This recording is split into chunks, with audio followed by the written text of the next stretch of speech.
South Jersey's home of the Sports Bash with Mike Gill. I am the voice of the voiceless. 97.3 ESPN, WENJ, WENJ HD, Millville, Atlantic City, a Town Square media station.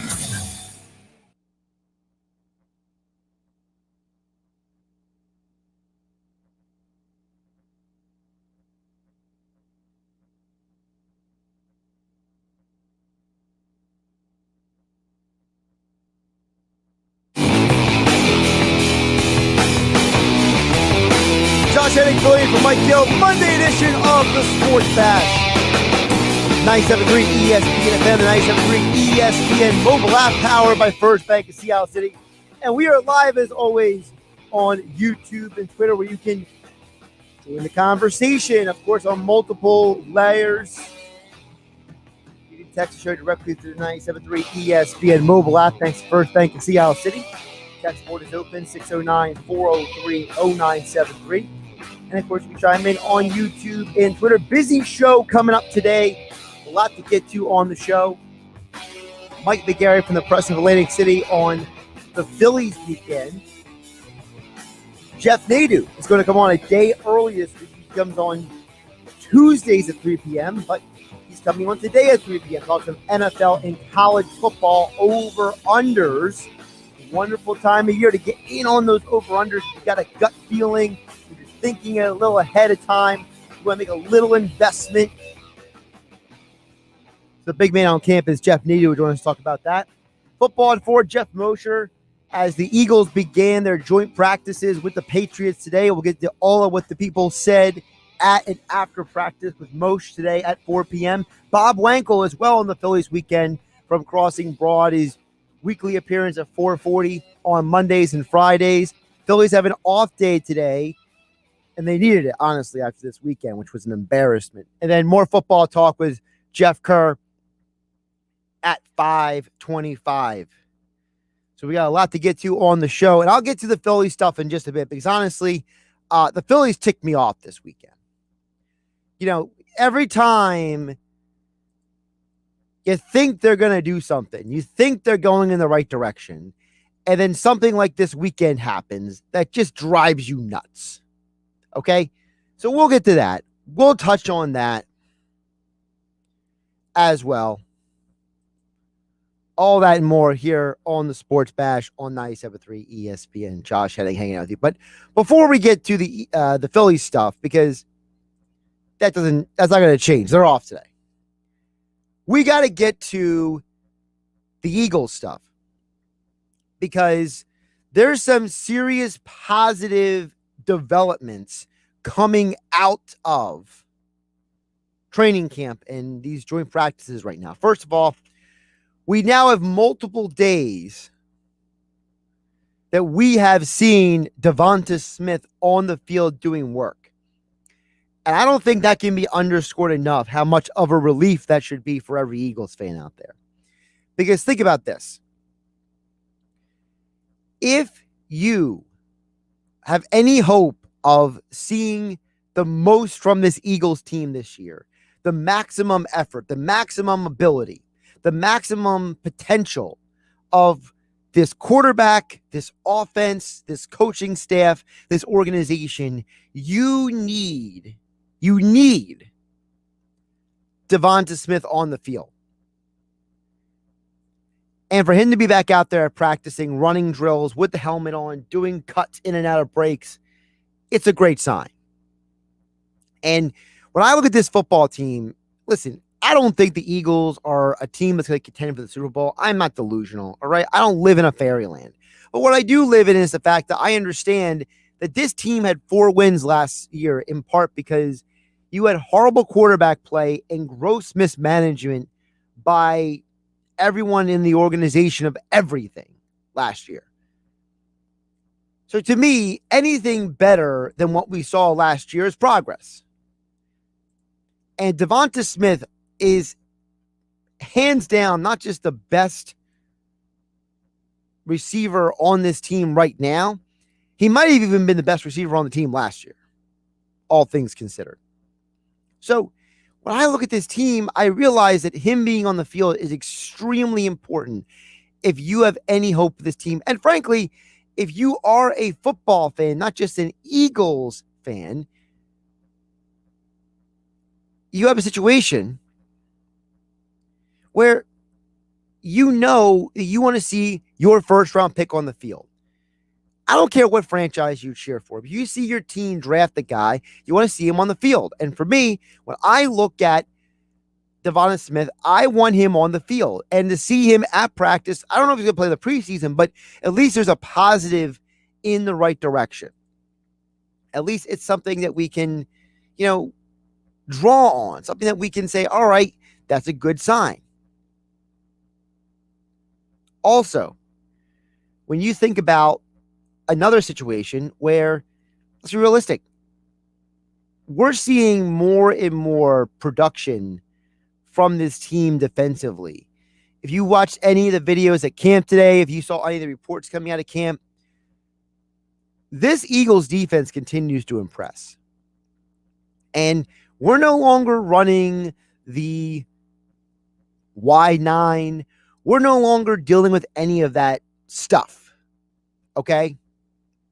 We're dealing with a team that is running a completely different system, and a system that may actually be further ahead of the offense for most of the year. And that's not a negative against Jalen Hurts. That's not a negative against Nick Sirianni. That's not a negative against the players. It's a positive. You don't want your defense looking like the Cowboys last year, right? You don't want your defense looking just completely indifferent like the Vikings did last year. You don't want your defense looking pitiful like the Lions were last year. No, you need improvement. You need growth. And there's a lot of reports that Hargrave is looking great. And we saw the impact he had in the little bit of time he had on Thursday night. That takes pressure off of Fletcher Cox. If Josh Sweat is playing great, it's going to force all the other defensive ends to keep up with him.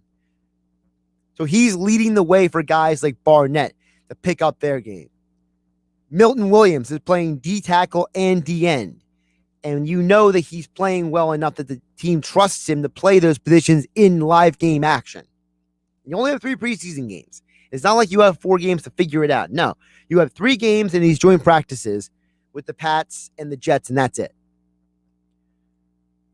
We also know that Alex Singleton apparently has hit the ground running since returning from being on the COVID list. He's playing well at practice. And of course, we saw in the Eagles preseason game that TJ Edwards definitely looks a little more athletic. Sean Bradley was running all over the field. And we know what we're getting from Eric Wilson. He's steady. He's reliable. He's nothing special, but he's a lunch pail kind of guy. He comes to work and does his job. And really, the only question we have in the secondary is Rodney McLeod, because at the end of the day, if everybody else is healthy, then you're doing okay. Now, we know the Eagles have to make a couple more cuts before the next preseason game, and they've already made a couple of those moves. They waived Adrian Killings and Caleb Wilson a couple days ago. And they've activated LaRaven Clark from active PUP, which is a good sign as well. Good news coming out of Eagles camp because of the fact that Clark, it would in many ways be the de facto backup tackle for both right and left. For those who don't know, LaRaven Clark played for the Colts, understands Nick Sirianni's offense. He's pretty much a plug-and-play kind of guy. He's pretty much the kind of guy that you know can go out there and just, you're not asking him to start every day, but if you know that he's going to be available, it makes you feel a little better about the starters because you know the backup is going to be reliable, which is extra important because who knows if Dillard is going to come back to practice anytime soon. Because right now, Dillard is still week to week. The latest Eagles injury updates are this. The guys who are just not practicing almost at all right now are Casey Tucker, who's a backup tackle, who's probably not going to make the team at this point. Davion Taylor, who the team hopes to get back before the start of the season because he was making an impact on practice. Jacoby Stevens, who is basically a Swiss Army knife at this point for this team, and they would love to have him out there. And, of course, you got Dillard with the knee. He's out week to week. Now, your day-to-day guys, a couple positives. Ryan Kerrigan with the thumb. Here's the thing with Kerrigan and the thumb, and I've heard multiple people say this. Apparently, if it was a regular season game they needed to play, Kerrigan could be out there. So that in and of itself should be something that you guys can at least take some solace in, okay? Craig James is out day-to-day with a foot issue. Huntley, the running back, is out with a rib issue, and Joel Osman's got a concussion. Otherwise, everyone else is either playing or limited. So that's good news for Gerard Avery, good news for, I mentioned LaRaven Clark, who's ramping up. That's good news. We saw Devonta Smith making cuts and running in and out of drills the last couple of days. Kevon Wallace, limited at practice. Big news for the Eagles in terms of depth purposes, and a guy you would love to see get action in the game, because we know that if Kevon Wallace can make any real progress, that makes there to be less pressure on the Eagles to get Rodney McLeod back sooner than later.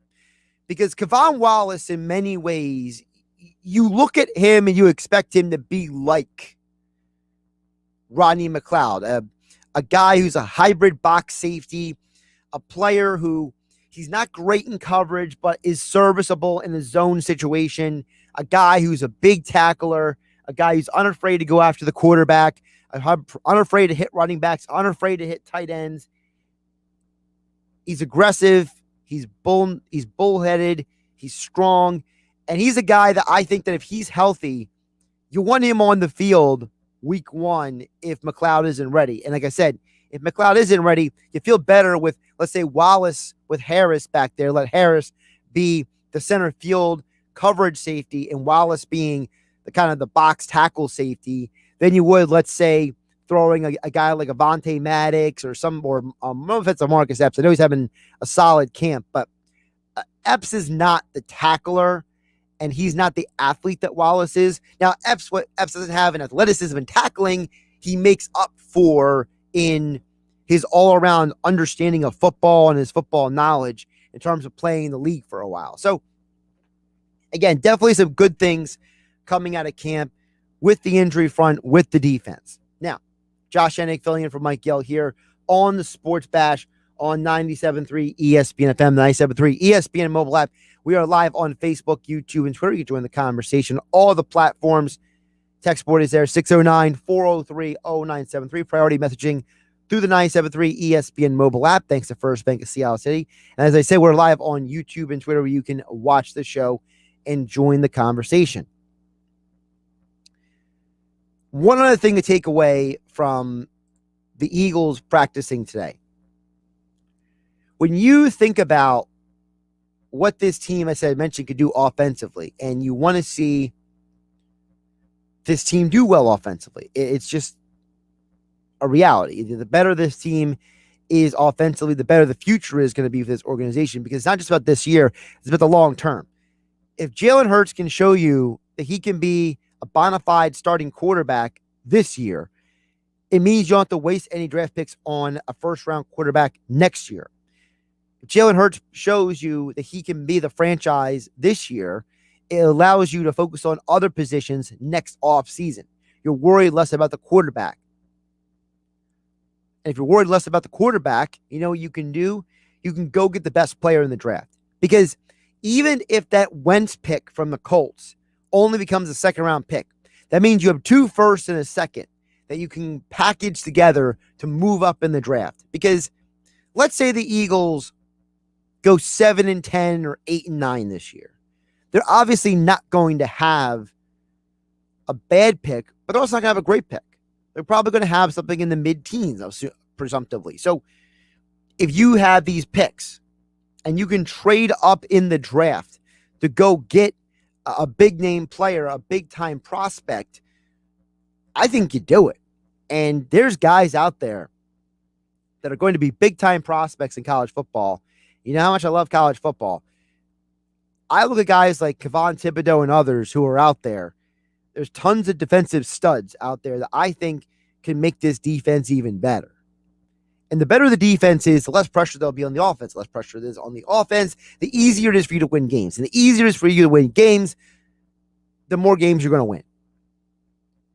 And by the way, we know the Eagles aren't going to lean the whole offense on Jalen Hurts' arm, because we've heard multiple times now from the head coach, Nick Sirianni, and from the offensive coordinator, Shane Steichen, that they want to use the running backs a lot. And it's not just purely running the ball. They want to use them in the dump offs. They want to use them in the slot. They want to use them in multiple situations. You saw what they did with Kenneth Gainwell on Thursday night. That gives you an idea of what they want to do with this team moving forward. They want these guys out there, these running backs, to force teams to not be able to zero in on the wide receivers. And look what they did on Thursday night. They gave all of those targets to the tight ends. And what is that going to do? That's going to put in the team's minds that, listen, the way our offense is going to run, you may not know what's coming yet, but we're going to promise you one thing. We are going to take this team one step at a time, and we're not going to overthink it. If the dump off is there, if the drop off is there, if the back of the tight end is there, we're going to target him. We're not going to force it to receivers. We're not going to make any dumb throws. So like I said, you think about Goddard, Tyree Jackson, Zach Ertz, Richard Rodgers. That's 4 players who had 11 of the team's 28 targets. So the tight end position by itself had 11 of the team's 28 targets. Furthermore, Gainwell and Huntley, 2 of the running backs, they themselves had 7 targets. So now you're saying that 18 of your 28 targets are not even the wide receivers. That means this offense is not going to force things. They're not going to make any dumb mistakes like Carson Wentz did last year. They weren't going to gamble all the time like Doug Peterson tried to at times. As Nick Sirianni says, they're serious about fundamentals. And if they're serious about fundamentals, that makes for a better football team to watch. And it makes you, the Eagle fan, less miserable. And I personally think it's a good thing. Josh Hennig filling in for Mike Gill here on the Sports Bash on 97.3 ESPN. This hour of the Sports Bash being brought to you by East Coast Roofing, Siding, and Windows, serving all of South Jersey. If you call, they'll show up. Visit them online at eastcoastroofing.com. Of course, we'll be talking more Eagles and NFL coming up. Of course, Geoff Mosher Football at 4, powered by the Inside the Birds podcast. Jeff Kerr, CBS Sports NFL writer, joins us coming up at 5:25. And Jeff Nadu will talk some more football with us coming up at 3 p.m. here on the Sports Bash on 97.3 ESPN. Of course, you can chime in with on your mind today. 609-403-0973 is the text board. Priority messaging into the show to the 97.3 ESPN mobile app. Thanks to First Bank of Seattle City. Download it for free from the Google Play Store or Apple Store. Wherever device you have, it's free. Thanks to First Bank of Seattle City. Of course, you can catch the Sports Bash with Mike Gill, Game Night with yours truly, Josh Hennig, The Locker Room with Billy Schweim, all that and more right there. You listen to all the shows on 97.3 ESPN mobile app, all the content at 97.3ESPN.com on the app. And of course, don't forget high school sports coverage here in South Jersey as well. Just download the 97.3 ESPN mobile app, and you can message the show directly thanks to First Bank of Seattle City. And as I mentioned, we're live on YouTube and Twitter. You can watch the show, join the conversation. Just like Jeff Bonapookie, what's up? Jeff, hope you're having a good day. I know you're out there watching the show as you do each and every day. Thanks to everybody who's tuning in and watching the show, whatever platform you are consuming, and we appreciate you taking time out of your day. We will talk more NFL throughout the show, more Eagles, but on the other side, we also got to get to the Phillies. Because I said it earlier on the show, and I'll get to it next. The Phillies were an embarrassment this weekend, and it was a good thing that they are off today, because they absolutely need to look at themselves in the mirror and ask themselves a question. What is that question? I'll tell you next, right here. Josh Hennig filling in for Mike Gill on the Sports Special Monday edition of the show here on 97.3 ESPN FM. Turn it on. Leave it on. The Sports Bash on 97.3 ESPN. It's back to school, and at Matt Blatt Kia, our math is easy. Put zero down, make zero payments for 90 days, or pay 0% financing for 60 months on every new 2022 Kia Stinger and Sportage in stock. Plus, we need your trade. We'll even buy it for cash. Even if you don't buy a Kia from us, used car values are at an all-time high. Your car may be worth more than you think. Worried about your credit? Forget it. We finance your future, not your past. All new 2021 Kia Niro EXEV with zero due signing and zero security deposit. Lease just $275 per month. It's basic math. Zero down, zero payments, or zero interest for 60 months. Gotta be a Matt Blatt Kia. Offers with approved Tier 1 and 2 credit through Kia Motors Finance. Not all will qualify. 0% based on 1667 per 1,000 borrowed. Negative equity financed into new loan. Niro 36-month lease, 10,000 miles per year. Excludes taxes, title, license, and document. Offers don't combine. Call 877-289-6670 or go to mattblattkianj.com for complete details. Expires 9/6/2021. Matt Blatt Kia, 6211 Black Horse Pike, Egg Harbor Township. And now on Route 37 in Toms River.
Some people are easily moved.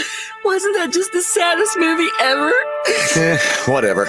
Others, not so much. Oh, look at the puppies! Just dogs, but smaller, so what? But even those who aren't easily moved. Look, your long-lost brother's been found. Oh, hi, Mike. Can be moved by us. Yeah, we're that good. Use Clark's Moving and Storage in Rio Grande for your next local or long-distance move. Visit Clark's Moving and Storage online at clarksmoving.net. With Indeed Instant Match, just sponsor a post and immediately receive a short list of quality candidates whose resumes on Indeed match your job description. Visit Indeed.com/credit. Now, back to the Sports Bash on 97.3 ESPN.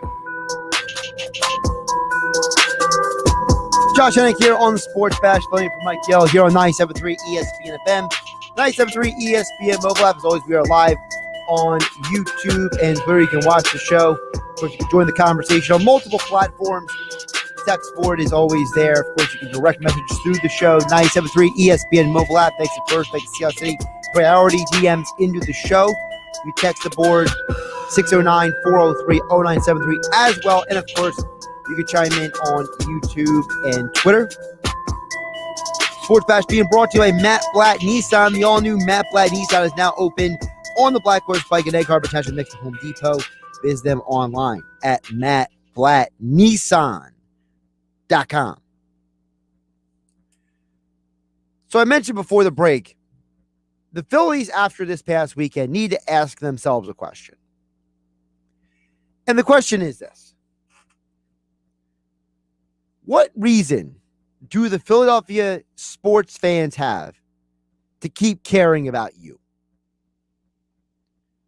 Because this past weekend, what you did on the field did not give the fan base much hope that they should actually give a darn about you. You know, you're just coming off of a big series of wins. 30,000 plus, almost 40,000 in the ballpark over the weekend. You still were getting almost the 30,000 each night versus the Dodgers. You decreased to about 26, 25, and 28,000 respectively Friday, Saturday, Sunday. Over the weekend, the Phillies games were some of the most watched Phillies games in years on NBC Sports Philadelphia. You have all this momentum. And we even gave you a pass on losing 2 out of 3 to the Dodgers because the theory is the Dodgers are arguably the best team in the National League. And thanks to the rain delay on Tuesday's game, it totally threw you off your starting pitching, your bullpen. You dropped the ball on Wednesday, but you got the job done on Thursday. All right. You go into this Red Series. You have Wheeler going on Friday, Nola going on Sunday.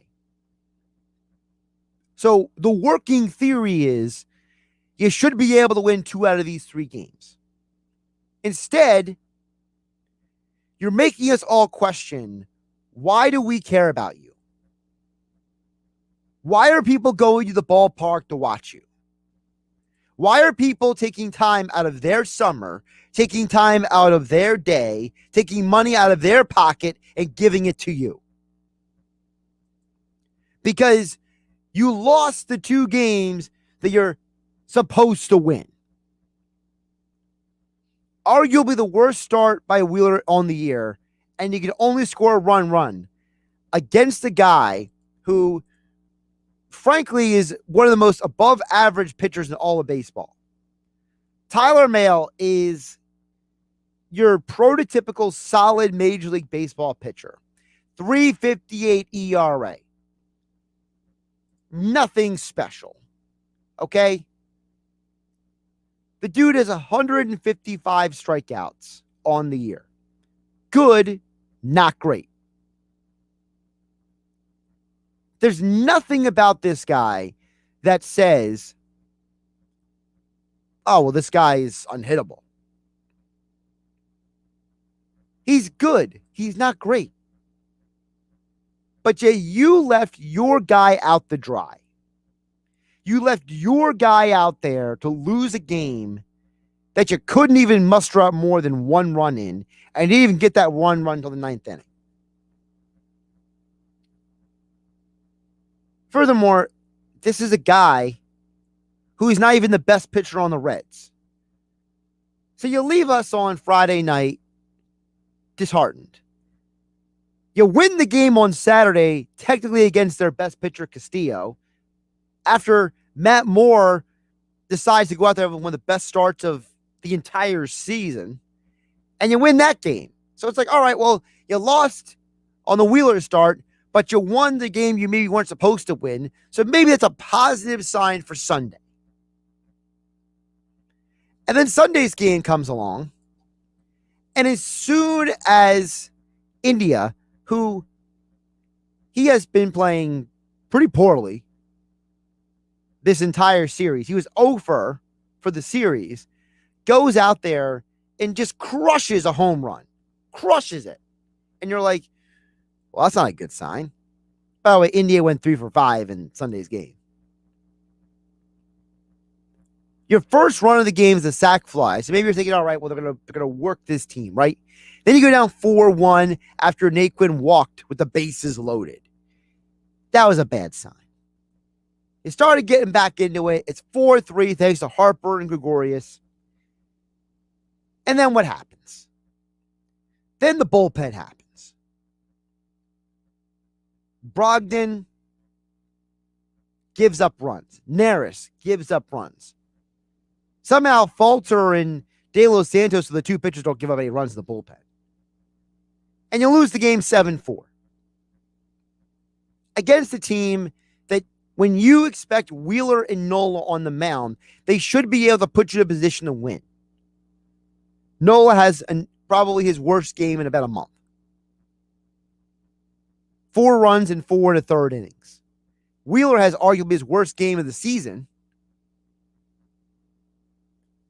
So while we're sitting here looking at the Philadelphia Eagles and we're saying, hey, man, look at all the positives coming out of camp. And the Flyers, the Flyers haven't done a bad thing all this offseason. I got to admit. I'm excited for Flyers season. I can't believe I'm saying that on August 16th. And I can't wait for football season. And the Phillies were giving you so many good vibes. They were giving you so much positivity. They were giving you so much good stuff coming out of the beginning of the month.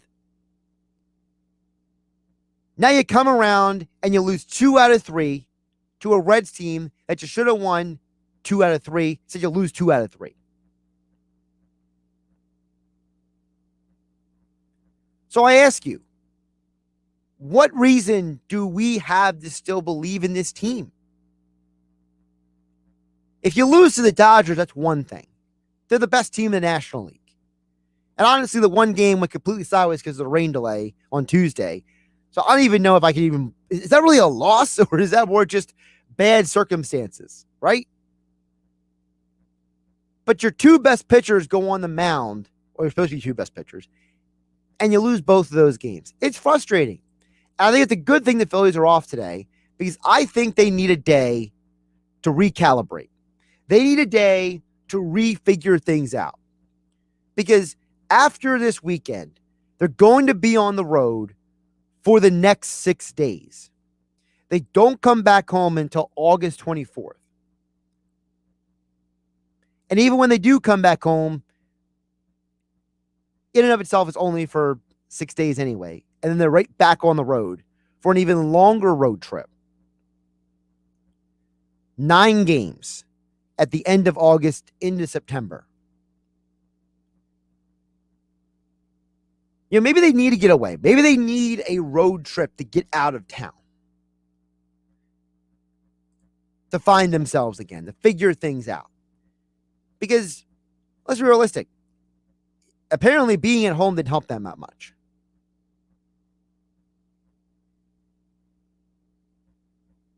Josh Hennig filling in for Mike Gill here on the Sports Bash on 97.3 ESPN. As always, you can reach out to the show.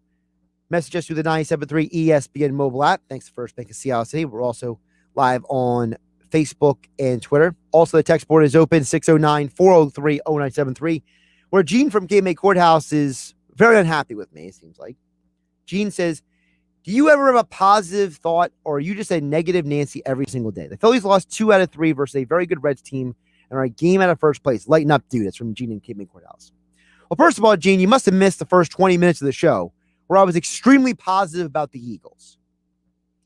You also must have missed when I was covering for Mike Gill on Thursday, when I was talking about how I was excited for the Eagles.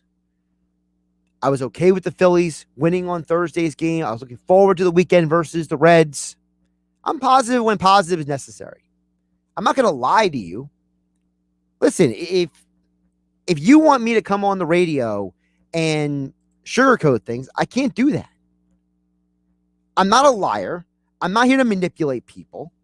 I'm here to give you the reality. And the reality is that you can't be positive about everything. The only positive came out of the weekend for the Phillies is that they are only a game back. And that Matt Moore had his best start of the year. Am I supposed to lie about the fact that Nola and Wheeler had two very disappointing starts?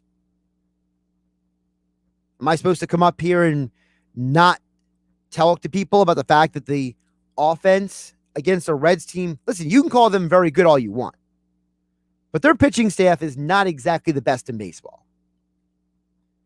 And overall, you as a Phillies team scored 14 runs over 3 days.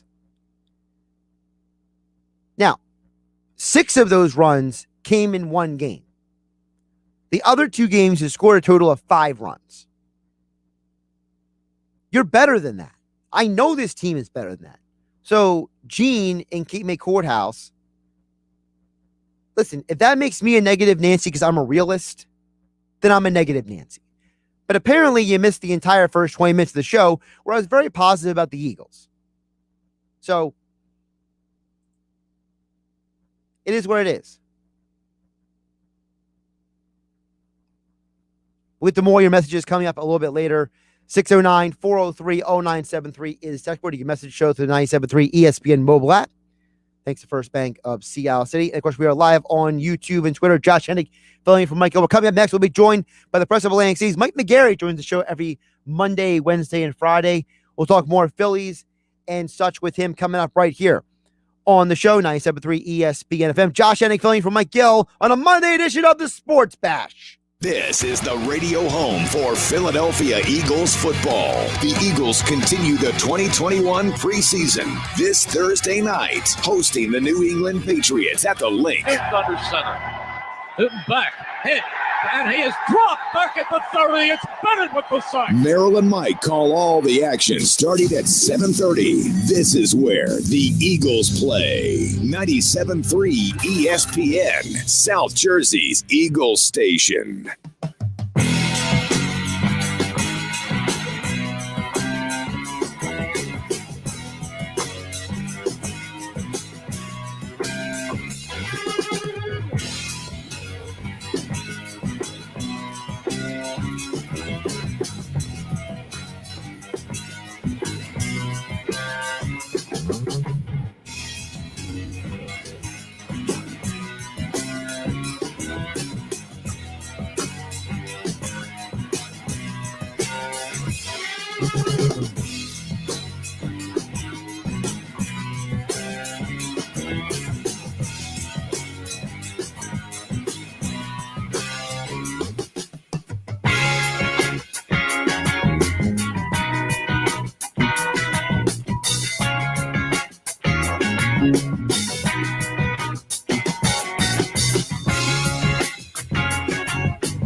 You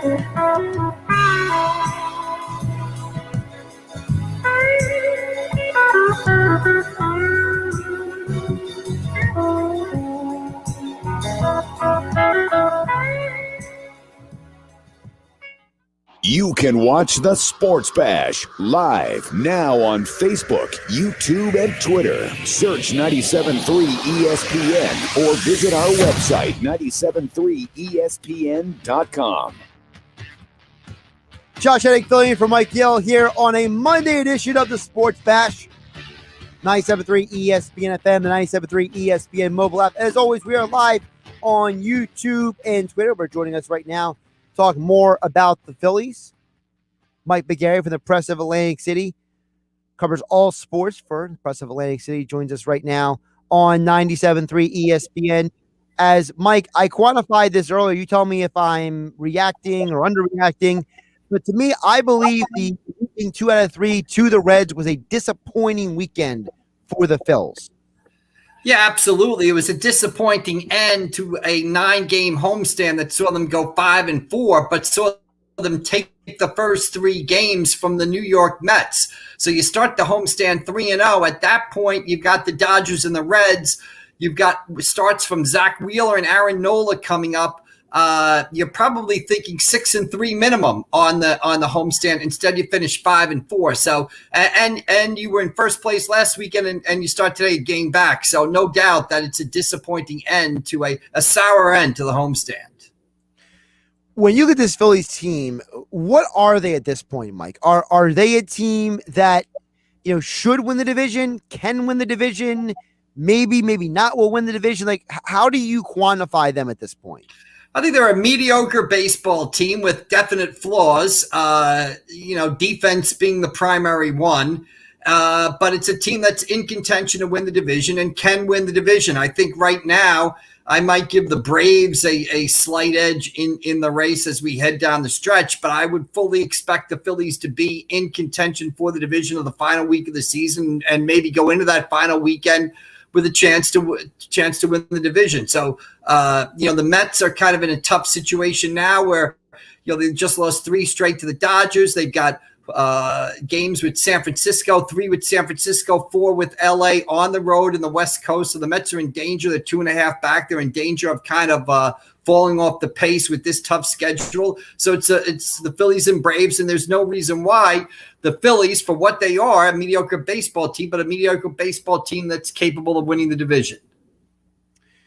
And the weird thing is, you just mentioned earlier, and I mentioned it too, both Wheeler and Nola lost. They both didn't play that well. So there's a part of you that looks at it and says, maybe if you win one of those 2 games versus, with those guys, you feel a little differently. But, the Braves, they made a lot of trades for the trade deadline. They basically rebuilt their entire outfield.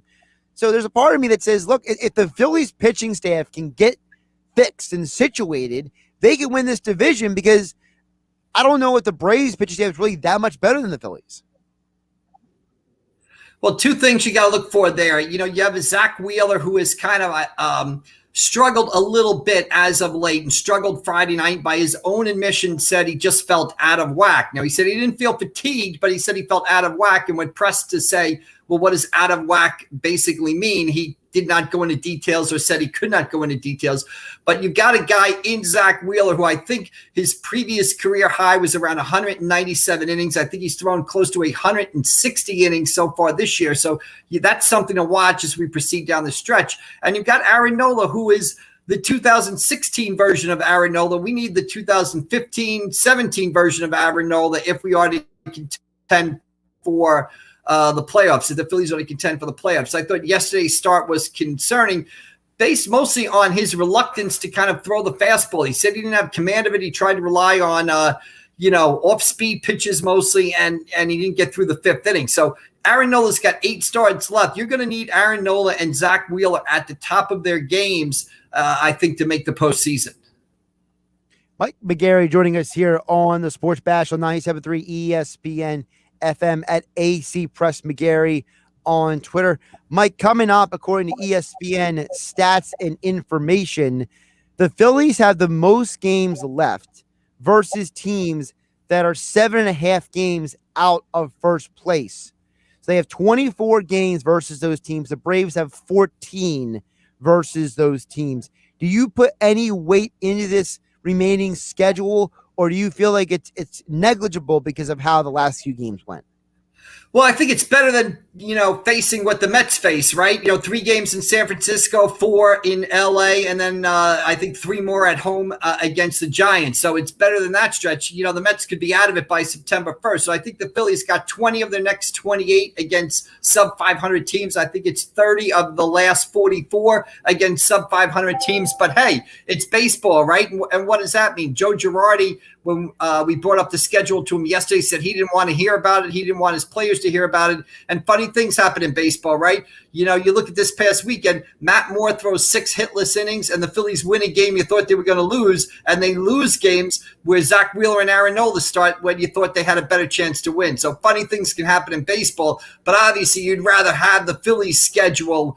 It's just a matter of can they take advantage of it. But, nothing's for certain. The Phillies with their floors, I mean, they can't look at any game on the schedule and just mark that down as a W.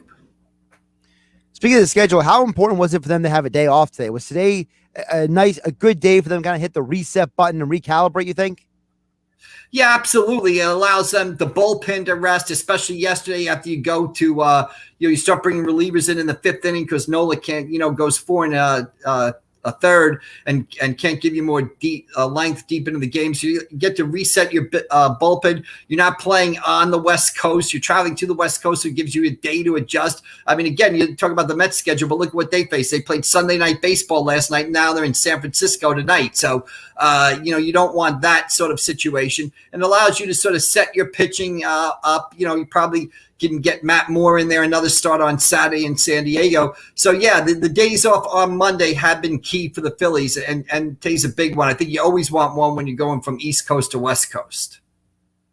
Mike, what are your thoughts on what Girardi's been doing with the lineup? It feels like he's constantly in search of this right lineup because without Hoskins, it kind of leaves a little bit of a void when it comes to the bats in the lineup. But we hope that Hoskins comes back this week. But even when he comes back, we don't know how 100% he's going to be. So what are your thoughts on what Girardi's doing with the lineup in recent days?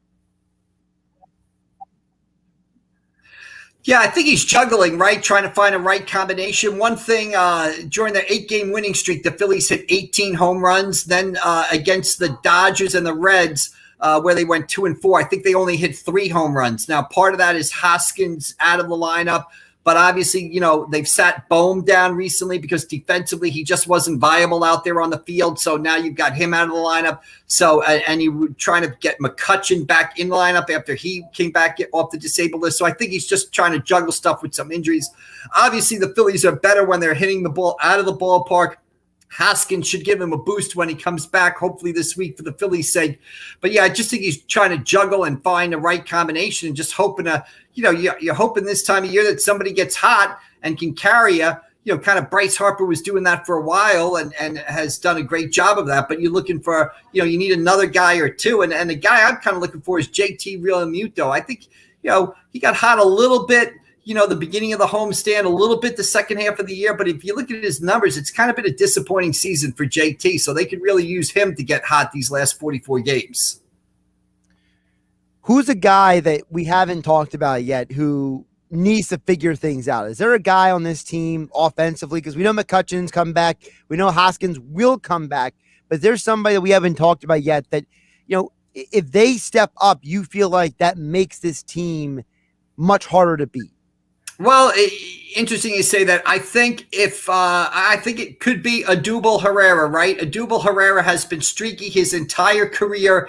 We've seen streaks where he's hit, above 300 and hit home runs, and basically you can't get him out for 3 or 4 weeks. And we have seen streaks much longer where he barely bats over 200. So if Odubel Herrera could somehow get hot the final 5-6 weeks of the season, that could really lengthen the Phillies lineup and give them a boost to maybe push them over the finish line there. If they can get some production from that center field spot, which has really been a dead spot all season, that could make the difference as they battle the Braves and Mets down the stretch. Mike McGarry joining us here on the Sports Bash on 97.3 ESPN at AC Press McGarry on Twitter. Check out all of his work over at thepressofatlanticcity.com. Phillies have a day off as they get ready to hit the West Coast for a few days, starting Tuesday versus the Arizona Diamondbacks. Mike, of the 4 Philly sports teams, it feels like that the team that has the most positive energy right now is the Eagles. And some might say the Phillies might have the least positive energy. So what is your evaluation of the state of the 4 teams right now in August? State of flux, probably, right? The Phillies are mediocre, but they're in contention for a playoff, so we don't know really what their future is. The Sixers are kind of in limbo because, Ben Simmons, is he going to be traded? When is he going to be traded? Who is he going to be traded for? We really can't judge the 76ers until the Ben Simmons move is made and we see kind of how that trade unfolds. The hockey team is coming off a disappointing season, but has seemed to make some moves to kind of improve itself. We have to see how that unfolds. As far as the football team goes, I still look at the football team. I still see them as, of the 4th place team in the NFL East. I see them, to me, generously winning 6 games. It might be closer to 4. I was a little stunned by the kind of positive reaction that they got from the first preseason game. People seem to be giving them a thumbs up because the new coach was able to get plays into the quarterback without delay of games being called. Is this what the bar is now? You get the play in and that's considered a success. So I still see the Eagles as having big problems, especially in that NFC East division. So, they're rebuilding. The Phillies, who knows? The Sixers, who knows? The Flyers, who knows? State of flux for the Big 4 in Philadelphia. Just to play devil's advocate with you with the Eagles, I think for me at least, one of the reasons why I was positive, I can't speak for some of the fans out there, but for me at least, to me, last year was so bad with the injuries and the poor offensive play. To me, that you can't get any worse to me than you were last year when you had a quarterback who was one of the statistically worst in the NFL. Yeah, I would agree with you. It would be hard to play worse than Carson Wentz played last year, but you've got a 4-win team, and I don't see any market improvements in personnel. So I don't see how you're going to go from 4 wins to 8, 9, 10 wins, basically. I think when you look at the division, I think the Washington football team with their defense is the favorite. They'll get improved quarterback play from Fitzpatrick, right? He's got to be better than Alex Smith and Haskins were last year. So Washington will tick up a notch there. I think Antonio Gibson, the running back, is in his 2nd season. I look for big things from him. I think the Cowboys have that offense. I don't know if they're going to stop anybody defensively, but they've got an offense. And if Dak Prescott is healthy, he should be able to score. They should be able to score points. The Giants, a lot of question marks around the Giants. How good is Daniel Jones? I don't know. The Giants' offensive line's a huge question. Saquon Barkley's a huge question. So the Giants have a lot of question marks. But, the Eagles, I just don't see it. And I think, people were kind of looking for bright spots where, maybe there were none on Thursday night. I think Quez Watkins, obviously, hey, he's a guy, keep an eye on him. He can make some plays. But, when the big takeaway after the first preseason game for what I saw was that the coach was able to get plays in on time. Boy, well, what does that say about, where you think this season's going? Yeah, I hear you. My big takeaway is I just think the defense is going to be so much better than last year because of the coordinator and because of how things are set up. I think that makes a difference. And to me, I think Carson Wentz lost 3 games for the team by himself last year. That's kind of where I'm approaching it from. Again, I know some people talk about the coach getting the plays in, but to me, I tend to look a little deeper than that, but that's just me. One thing I agree with there is I like Jonathan Garry. I like, in his interviews, in his Zoom sessions with reporters, in his interviews at camp, I like what he has to say. I like his upbeat attitude. I like what he says is his style of defense. I think the Eagles, one reason I think they might go from 4 to 6 to 7 wins is I think that defense will play better. I think that defense will be more aggressive. I think that defense will force some turnovers and make some more big plays than they made under Jim Schwartz. So I would agree with you there. I like Jonathan Garry and what he has said about the Eagles defense so far, but still it's not enough for me to say, hey, the Eagles are going to be a playoff team this year or anything like that. See, in a world full of divisiveness, we found some common ground, Mike. There we go. Jonathan Garry. There you go. Jonathan Garry, right. Mike McGarry at AC Press McGarry on Twitter. Check out all of his work over at the pressofatlanticstate.com. He'll be back on Wednesday's show at 2:40. Great stuff today, Mike. Catch you later. All right, Josh. Appreciate it. Thank you. Josh Hennig filling in for Mike Gill here on the Sports Bash on 97.3 ESPN FM. Hey, if you can find common ground, at least you can leave on a positive note, on a high note. We'll get more into football coming up next. Geoff Nadu, of course, the big man on campus, joins us on a Monday instead of a Tuesday to get into football win totals right here on 97.3 ESPN. When you support your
South Jersey's home for the Sixers and Flyers. Yeah! He scores! A two-hand jam! 97.3 ESPN, WENJ, WENJ HD, Millville, Atlantic City, a Town Square media station.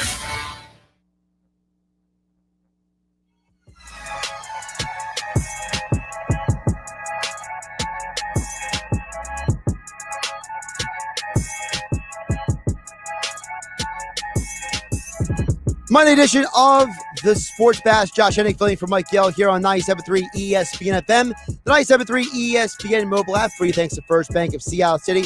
And we are live on YouTube and Twitter. We'll get to all your messages coming up a little bit later in this hour. Of course, keep them coming. 609-403-0973 is the text board. Of course, you can send a message into the stream as you watch on YouTube and Twitter, and priority messaging through the 97.3 ESPN mobile app, thanks to First Bank of Seattle City. Speaking of YouTube and Twitter, joining us a day early this week, it is the man, the myth, the legend, Geoff Nadu joins us right now on the Sports Bash to talk some football with us. Geoff, how you doing on this Monday? Pretty good, Josh. How are you? Nice to see you. Good to see you too. So I got to know from you, I haven't talked to you since the Eagles game. So what were your takeaways from the Eagles game overall, the first preseason game we've seen in 2 years from the Birds? I was pretty happy with it. I mean, ultimately, couldn't care less who wins or loses the game. But, I thought from the kids that obviously matter and the guys that matter, I was pretty happy with what I saw. I thought there were some bad drops. I think, I don't really put that on Jalen Hurts. It really should have been 5 for 7, really could have been 6 for 7.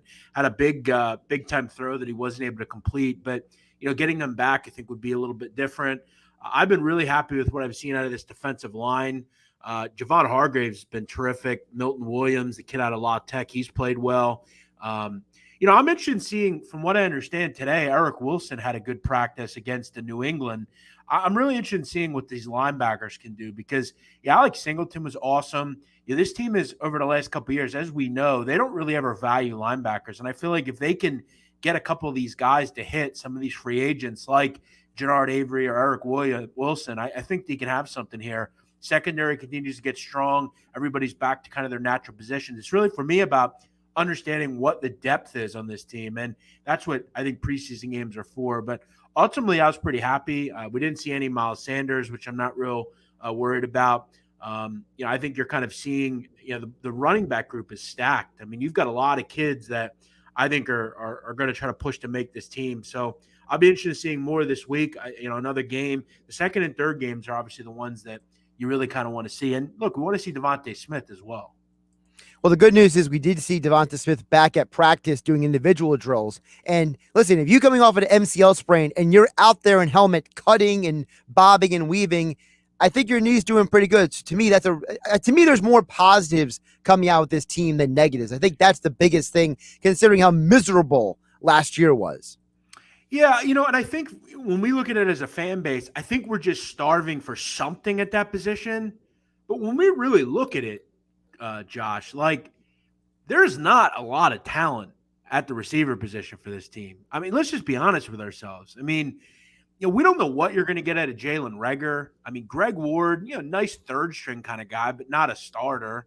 Not a guy who went out there a ton. Quez Watkins, we're putting a lot of kind of auspice into him. I mean, John Hightower. I mean, there's some interesting guys here, but I would have liked them to go out and have grabbed one more receiver, maybe out of free agency. They did it last year with the kid from San Francisco that didn't end up playing because he opted out. He didn't end up playing here, but Goodwin. I don't know.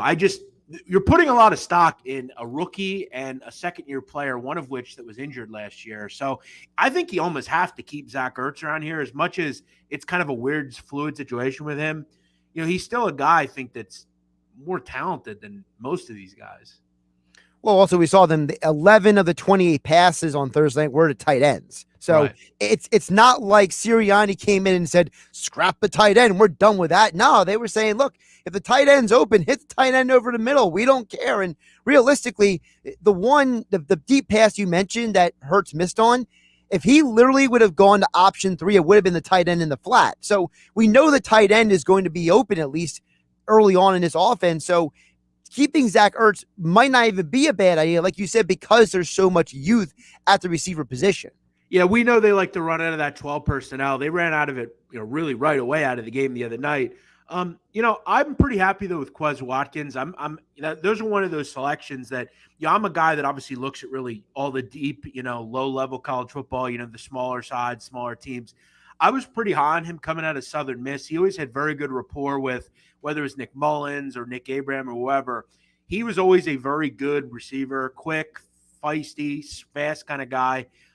Really saw him do some good things. So I think he's kind of that next kind of really great scat back that they can use out of the backfield and just, maybe just kind of a Deshaun Jackson type of player down the road. So, I'm happy with him. I like the offensive line. I mean, keep in mind, Opita didn't play particularly well. He started the game. You're not going to see him. They were without Siamalu. So this offensive line, we still haven't seen fully healthy in the preseason. So I'm interested in seeing what they kind of look like. I love the offensive line. I think they're going to be just fine up front. Well, it's also good to see Brandon Brooks play in that game Thursday. I mean, that guy literally just tore his Achilles a year ago, and now he's out there blocking dudes like nothing happened. Like I don't know what his genetic makeup is, but it's something special for him to come back from all these injuries. It's bizarre, but it's amazing. That's a great point. Yeah, I mean, I think what you hope for really in all as a fan, you just hope that those kids or whatever play, maybe a quarter and everybody's healthy. That's the goal, right? Yes. I mean, you don't want to see someone carted off. I mean, that's the last thing this group needs. And you just don't want to see it. So I think as long as you stay healthy, I don't really care how they play. It's preseason. And look at the Eagles. I mean, they didn't show much offensively. They were pretty vanilla. Defensively, they were pretty vanilla. It's just nice now to have two corners that you could throw out there that you feel pretty good one-on-one in. So I'm pretty happy with that. I love Steven Nelson. That was a terrific signing. Something they just don't make real often. Sometimes they have players that they should grab and they never do. They did it with him and Ryan Kerrigan. Two great signings. I didn't know that they were capable of doing that. Well, it's funny you say that because, Geoff, I asked the question last week, and I'll ask it to you here because you brought that up. I'm starting to wonder, were some of the additions they were making because of who the coach was? Like, were they bringing back Peters and were they going to Alshon Jeffrey because maybe Doug was so obsessively loyal to the guys that got them that trophy that they didn't even consider outside options? Was Howie maybe was him and his staff maybe unchained now that Doug is no longer here to make moves that make sense? Yeah, that's a good point. I think, sometimes you get a little stale with some of the people that you have around. And, I think when they decided that they were going to move on from Carson Wentz, you have to go all in sometimes. And look, I made the case, if you're going to go all in with getting rid of the coach and the quarterback, you might want to get rid of the GM as well. They didn't do that. They decided to keep him around. But, yeah, I think, that's a good point by you. I just feel like this team's a lot fresher. They went out and got some guys like Kerryon John. They have some guys in the backfield that you can kind of trust outside of their bell cow guy. I think you're dead right. I like what you said there. And I think I would have liked them to even, like I said, go out and get one more receiver because I think there's just a lot of really young guys here. I mean, every receiver is super young. I mean, they don't have one veteran receiver on this team. Usually on every roster, you see a guy that's been in the league a long time. They don't have any of that. They are 3-year or less players pretty much everywhere. Like Marken Michel might be the longest tenured NFL player from a receiver standpoint on this team, and he ain't going to make the team. Yeah, Greg Ward's your veteran at this point. I mean, that's not saying What's much. he been in the league? 3 years, maybe? 3 years, yeah. It's crazy. And by the way, speaking of that, so Jalen Reagor, who was drafted last year, is younger in age than Devonta Smith, who was drafted this year. Like, you're right. The youth on this team is insane, considering, like you said, every team in the NFL has at least one guy who's been around the league for a while. And, for better or for worse, and maybe that's part of the reason why they hired Sirianni and Steichen and these guys, because they all have histories working with wide receivers. I expect Smith to be a great player. We know what we're going to get out of Goddard, Ertz. I think Reagor's really the X factor with this offense. He's your second-year guy. He's obviously had snaps in the NFL. Look, let's just be honest, Josh. I mean, outside of that class last year, he was the most disappointing receiver. I mean, it's just that simple. I mean, literally anyone you took, Shenault, Higgins, Claypool, CeeDee Lamb, they were all better options than he was. So he needs to come back this year anything really be, the guy. I mean, you got to have him come to play. If he doesn't give you anything or is out, I mean, outside of that, there's just not a lot of talent on this team from receiving standpoint. So, it's better than what they had because they had like Acme cashiers and, the guys selling pretzels out front playing receiver last year. But, they have to be better, some of the guys they have. Yeah, they also had UPS drivers playing cornerbacks. Not forget about that. Good point. Exactly. Geoff Nadu joining us, the big man on campus, at Geoff Nadu on Twitter, joining us on a Monday instead of a Tuesday this week on the Sports Bash on 97.3 ESPN. Geoff, speaking of the Eagles, their over-under right now is 6.5 at FanDuel. So are you saying go over on the over-under on the Eagles?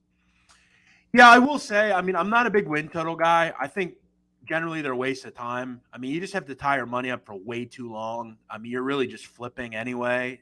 You're not getting, there were books years ago where you could adjust the win totals and you can get like, better odds and things of that nature. But no, I mean, if I like a team and I expect them to be, let's say, maybe a fringe playoff team, I'll take a shot for them to just win the division as opposed to screwing around with some minus 120 win total. But just for sheer talking about it, I mean, you look at this schedule, I mean, it is one of the easier, if not the easiest in the NFL. You've got some real gimme games, the Jets, the Lions, you got the Giants twice, Washington twice, you got the Panthers, you got the Falcons right out of the gate. I don't think the Niners is as good a football team as people give them credit to be. They come in, you've got some real winnable games here. So would I go over or under 6.5? I would lean over just because I think they could definitely win at least 3 games in this division, maybe 4. And then I just need them to really win 3 other games. So, I mean, you have some easy, as I said, the Lions, the Broncos, the Jets, the Giants twice, the Falcons. I mean, you could win all those basically, and you just need a couple wins in the division and here or there. And then look, Josh, there's no matter how they are, how they play. Like, remember that year where they were like, 4-12 and they beat the Patriots? Yeah. They almost, there are games every year that they almost win. So, some of these games like, the Chargers or the Saints or something like that, they can flip and maybe win. So I don't think any of them are out of the question, but I would go over. I would lean over. Geoff Nadu joining us here on the Sports Bash, one of the few people who watches more college football each year than I do. And I'm a loser who just doesn't have a life on Saturday and just watches college football all day. So, Geoff, I've been just itching to talk college football with somebody.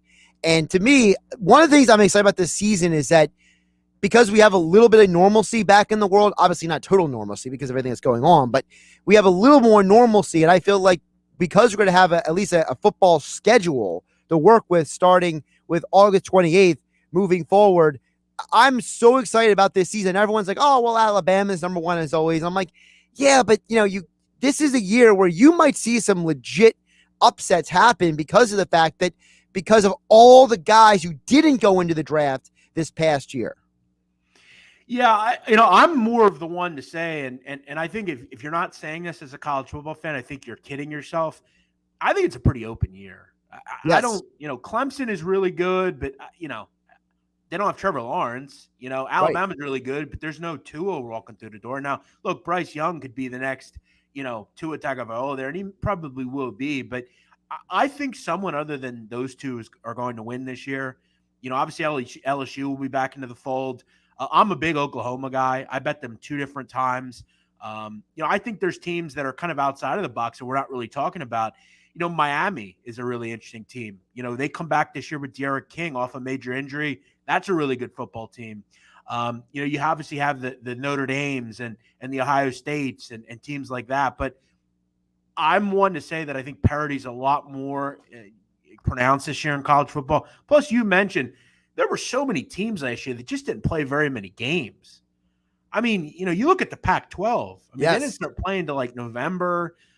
You're going to have a little bit more normal things that are going on. And, obviously fans are great in football, especially college. So, I hope it all gets worked out. There'll still be kinks and things, but I'm very excited for the season and I'm ready to go. You mentioned Notre Dame just in deference to the multitude of Notre Dame fans in North, which I still understand why there are, but whatever. Anyway, Jack Cohn was named the starting quarterback for Notre Dame. How do you feel about that? Because I feel like last year there was so much hype about him in Wisconsin, and then he got COVID, then he didn't play half the year, and there was that whole mess. So what do you think about him going in there and replacing Ian Book? Yeah, so, Notre Dame's obviously going to be a team every year that has the ability to win the national title, but, whether it's the quarterback or the defense or whatever, Cohen, I've heard a lot of good things about. I've had some people reach out to me that really like Cohen coming into the season. I think defensively they're going to be really good. They're going to be a top 10 team. From what I understand, Cohen's been working with some different people, some really high-level quarterback people, and they're excited about him. I think in that system, it's a little different than the one Wisconsin plays in. They're obviously a bit more heavy. They play a lot more of a run game. And I just think the quarterbacks that each program has now, Graham Mertz, obviously at Wisconsin, I think he's better for that system. Cohen a lot better for, I think, Notre Dame. Now, when you look at Notre Dame's schedule, I mean, it is very, very difficult. I mean, every week they have a tough football game. They always challenge themselves in the schedule. But they've got to play UNC. They've got Wisconsin. They've got Cincinnati. They've got USC. And they've got tons of tough games. The only gimme game really on the schedule probably is Toledo week 2. They got Florida State out of the gate, but they have some really tough football games. We'll see if Cohen can handle the pressure. Look, I don't think he's Ian Book. He's nowhere close to DeShone Kizer.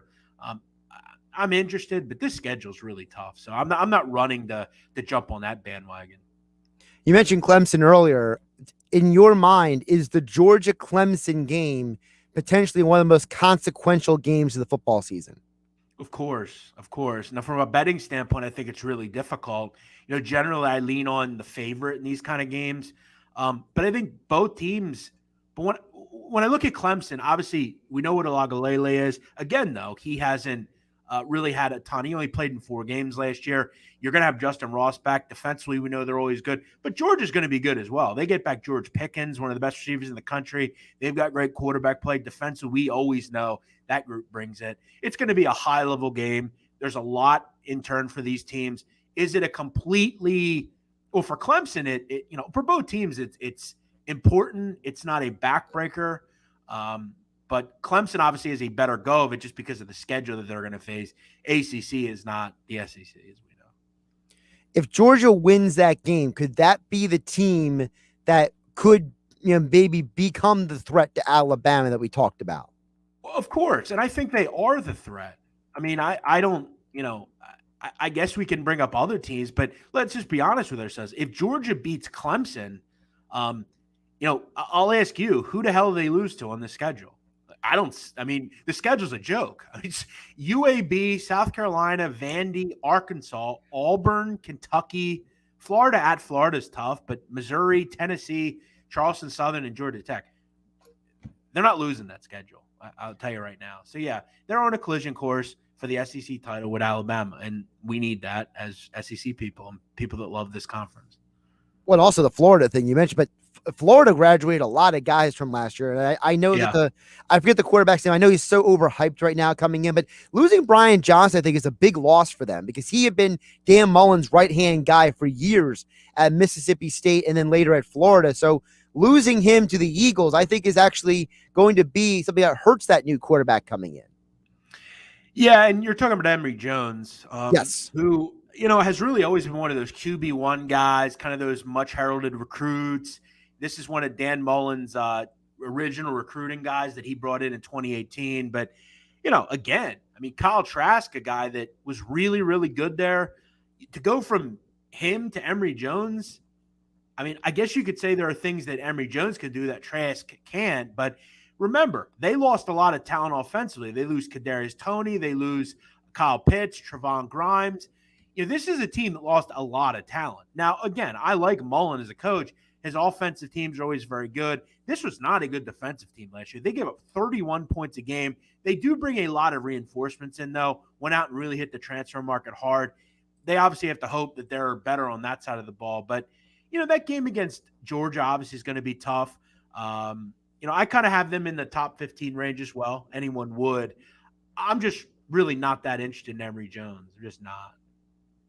Two more teams I want to ask you about. Geoff Nadu, big man on campus, joining us here on a Monday edition of the Sports Bash on 97.3 ESPN. Obviously, in our area, a team that's attempting to drum up popularity and interest is Greg Schiano's second turnaround at Rutgers. Are you buying anything that he is selling, or is it all Wolf tickets? Well, I think you have to buy a little bit. I mean, they were historically bad, Josh. I mean, for a long time. Keep in mind, last year they were riding like a 22-game losing streak in Big Ten play. I mean, they were just wretched. It's what a difference a year or two makes. In week one, Rutgers is a 14.5-point favorite in week one. Think about that. I mean, that's frightening to do. Is there quarterback play there? I don't know. I mean, I like Noah Vedra a little bit. I like what they do. I think offensively they'll obviously be much better. It's hard to be worse.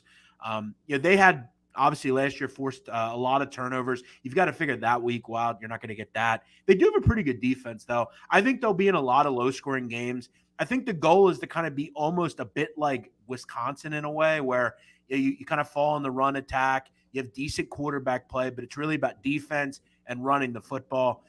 They have a kid, Pacheco, who's really good, 515 yards last year rushing. So I think they're going to be a team that keeps it on the ground. It's going to be tough to lay big numbers, especially week one. I mean, if you're laying 14 and a half of Rutgers, I don't know. It's just not something I would be doing.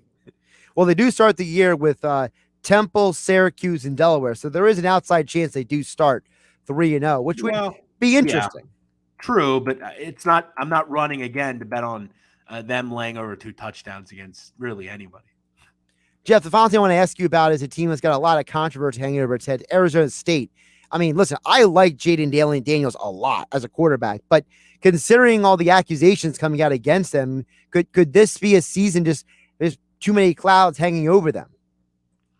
Yeah, I mean, obviously that's stuff that you definitely don't want seeping into your program. I mean, there are teams, one of which in the Pac-12's had some off-the-field issues with their quarterback, Washington State. One of their quarterbacks had a DUI, but nothing to kind of the level of that. Look, I like Herm Edwards. I've said before I thought he was a great hire. A lot of people didn't like it, but I think he's a guy that I want, and I want kind of leading the charge. They've had some issues really with their athletic program in general. I mean, their basketball teams had issues in the past. And now they have some issues with offensively or with their football program.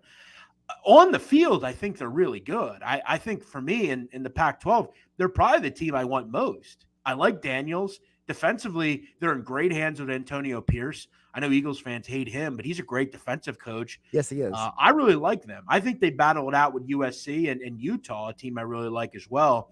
To me, they're a top 15 team, and I think they have the ability to go to the Rose Bowl this year. We obviously just need to get past some of the things that are going on off the field, of which I need to obviously kind of read into and kind of totally understand. But I doesn't look great, I guess. He's Geoff Nadu, the big man on campus, at Geoff Nadu on Twitter for all of your sports betting expertise. And as well, don't forget about the podcast, The Sit Down. Tell us what's coming up this week, Geoff. Yeah, we got a great show. It's our 20th episode, kind of a momentous end to the season 1 that we did. We got a great show about this guy, Anthony Corallo. He's a big-time boss of the Lucchese family. We did a big Q&A, answered your questions. Got some great things coming up. Also, just to kind of throw this out there, I was on Barstool last week, going to be on tomorrow as well. That's why I didn't want to kind of be on the train coming home when I had to call in, so I felt like I'll do it today. But, follow me on Twitter, keep abreast of what I'm doing, and thank you for the sit-down. If you enjoy the Mafia, enjoy Mafia history, we got you covered with that show. And, of course, it's also at Geoff Nadu on Twitter, at the Sit-Down7 on Twitter. You make sure you follow both, hit up both, keep track of Geoff, whatever he's doing. I know you always pop up with those random talks, those random, join my space. I get those alerts, popping off my phone. Honestly, the way it works, at least on my phone, when I get the alert says, hey, Geoff's having a conversation, join his space, it takes over my phone, the alert. I don't know how it is for everybody else, but. Yeah, I don't know how it works. I've never really joined them. I've always just only done them. But yeah, I mean, without Periscope now, it's kind of my only option. I wish there were easier options, but it's cool to interact with people occasionally. Absolutely. Geoff, appreciate you jumping on today, and we'll catch you over at Barstool tomorrow. Thanks, Josh. 11:55 in the morning if you want to check that out. Eastern time, correct? That's correct. Yeah, we do have people in California watching the show here on YouTube. So good. Love it. Thanks for having me, Josh. Geoff Nadu joining us here on a Monday instead of a Tuesday this week on the Sports Bash on 97.3 ESPN FM. Of course, our conversation with Geoff being brought to you by, if I can get the right sheet in front of me. It's a good job by me not having the right sheet ready. I just knocked my phone over. Josh Hennig filling for Mike Gill. Sports Bash being brought to you by Matt Black Kia. And Matt Black Kia, they will get you approved today. It's Matt Black Kia on the Black Horse Pike at Egg Harbor Township. Visit them online at mattblackkia.com. Always good to scratch the itch of my college football obsession. 12 days away from the official start of the 2021 college football season. Week 0, as they call it. You have about 5 games on that slate. And I'll be tuned into that because I am that guy. We'll get back to your thoughts and comments next. Text board 609-403-0973. Priority messaging through the 97.3 ESPN mobile app. Thanks to First Bank of Seattle City. And we are live on YouTube and Twitter where you can watch the show. Hello to Geoff. Hello to Eric. What's going on out there watching the show? Thank you for joining us here on 97.3 ESPN FM. Josh Hennig filling in for Mike Gill on a Monday. There's never an off season for the NFL. It's football at 4 every day at 4 p.m. on the Sports Bash with Mike Gill on 97.3 ESPN and the free mobile app. It's back to school, and at Matt Blatt Kia, our math is easy. Put 0 down, make 0 payments for 90 days, or pay 0% financing for 60 months on every new 2022 Kia Stinger and Sportage in stock. Plus, we need your trade. We'll even buy it for cash. Even if you don't buy a Kia from us, used car values are at an all-time high. Your car may be worth more than you think. Worried about your credit? Forget it. We finance your future, not your past. All new 2021 Kia Niro EXEV with 0 due at signing and 0 security deposit. Lease just $275 per month. It's basic math. 0 down, 0 payments, or 0 interest for 60 months. Gotta be a Matt Black Kia. Offers with approved Tier 1 and 2 credit through Kia Motors Finance. Not all will qualify. 0% based on 1667 per 1,000 borrowed. Negative equity financed into new loan. Niro 36-month lease, 10,000 miles per year. Excludes taxes, title, license, and document. Offers don't combine. Call 877-289-6670 or go to mattblackkianj.com for complete details. Expires 9/6/2021. Matt Black Kia, 6211 Black Horse Pike, Egg Harbor Township. And now on Route 37 in Tom's River.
Attention South Jersey business owners. If your biggest question is, how can I find more customers, then Town Square can help. Go to mylocalcustomers.com for a free competitive analysis that will show you how the most successful businesses in South Jersey grow and how you can do it too. These strategies are simple, and we can show you how to apply them to your business. Be one of the first businesses to sign up, and you'll receive $500 in free advertising on this radio station. Visit mylocalcustomers.com. That's mylocalcustomers.com. Now, back to the Sports Bash on 97.3 ESPN. Josh Hennig filling in for Mike Gill. Monday edition of the Sports Bash on 97.3 ESPN FM. As promised, we will get to your messages that came in throughout the show. We are live on YouTube and Twitter. You can join the conversation there as well at 97.3 ESPN on those platforms.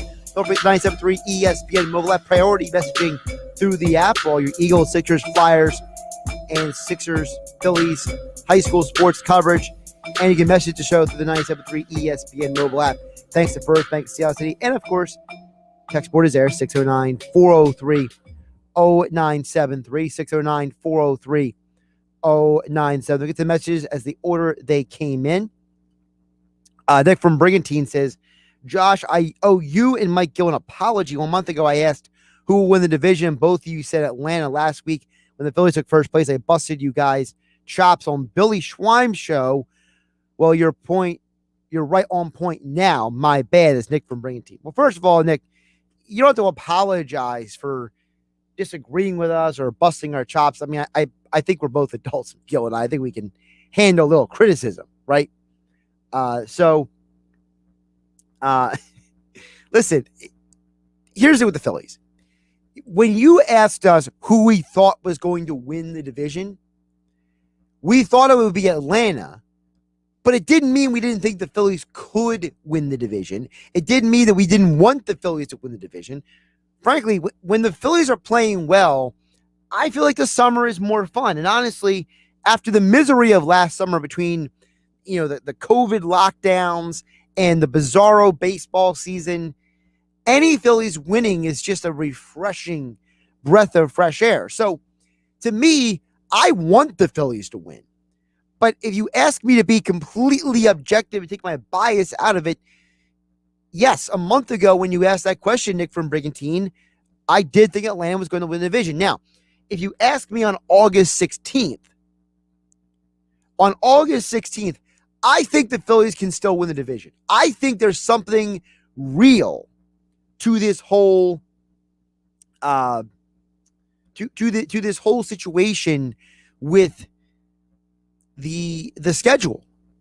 I mentioned it earlier. The Phillies have the most games against bad teams in baseball. This was according to ESPN stats information. I'll pull it up again, so I can have it right in front of me. Okay, and for those of you watching over there on YouTube and Facebook, I'll pop it on the screen for you as there before I get to the next question here on the Sports Bash on 97.3 ESPN. But here's the breakdown. So according to ESPN broke down these numbers for us. So for all the teams that are in the playoff hunt in both leagues, the number of games they have remaining against teams that are 7.5 out in each league. All right. The Phillies have 24 of those games. And in those 24 games is included teams like the Arizona Diamondbacks, the Colorado Rockies, the Washington Nationals, and the Miami Marlins. All right. In the National League, the Braves have 14 against those teams. The Phillies have 24. That 10 games could make or break this season. Those 10 games could basically win the Phillies the division. And I happen to agree with what McGarry mentioned earlier. I think that by the end of this month, the Mets might be buried. Okay, I think that by the end of the month, the Mets might be DOA at this point. So they only have 8 games against those kind of teams. So for the Phillies, if you can at least win the games you're supposed to, I think that's what frustrated me over the weekend. You could have won the game with Wheeler. You could have won the game with Nola. You didn't. But you won the game that you were supposed to, quote unquote, lose, according to the the projections and the analytics and everything. But if the Phillies can win those 10 games that differentiate them and the Braves on that schedule, yes, Nick and Brigantine, I think they can win the division. But I can't promise you they're going to win the division. But as of August 16th, I am way more, I believe in the Phillies more right now than I did back on July 16th. Because they did make the trades for Kyle Gibson. They did bring in Freddie Galvis. They're supposed to have Sir Anthony Dominguez by the end of the month or early next month. Zach Eflin is hopefully coming back sooner than later. So you have nothing to apologize for Nick Brigantine, but just understand that, for me at least, I can't speak for Mike Gill because he's not here to speak for himself, but I'm here to be objective. And I think the Phillies can still win the division mostly because of their schedule. And it's not because of specifically them. McGarry keeps bringing up again that they're a mediocre team. They're an average team. They're not a great baseball team. Listen, we've documented all of that here. And I think that anybody who thinks otherwise is living in delusional land. But, to me, if I'm ranking the teams in the National League, and when push comes to shove, I would say it's the Dodgers, the Brewers, the Giants, the Padres. Those are the top 4 teams in the National League. After those 4, whatever order you want to put the Phillies, the Reds, the Braves in, that's up to you. And then the Mets. I think that those 4 teams, it depends on your perspective. I think the Phillies can be better than the Reds, even though the Reds have a better record right now than them. I think that even though the Braves lead the division, I think the Phillies I have more faith in the Phillies pitching staff than the Braves pitching staff right now. And then the Mets, I have no faith in them at all. I feel like the Mets are going to completely fall out of everything. DeGrom, they're saying, is basically September. Lindor, he's going to miss at least a couple more weeks. If you listen to him on Sunday Night Baseball last night, he was not exactly positive about his return. So, to me, I think the Phillies, I'm more confident in them being able to win the division on August 16th than I was July 16th. Josh Hennig here on the Sports Bash, filling in for Mike Gill on 97.3 ESPN FM. By the way, Hodor the Horrific was asking about Mike Gill's team. Mike Gill has been giving us updates over on the website at 97.3 ESPN.com.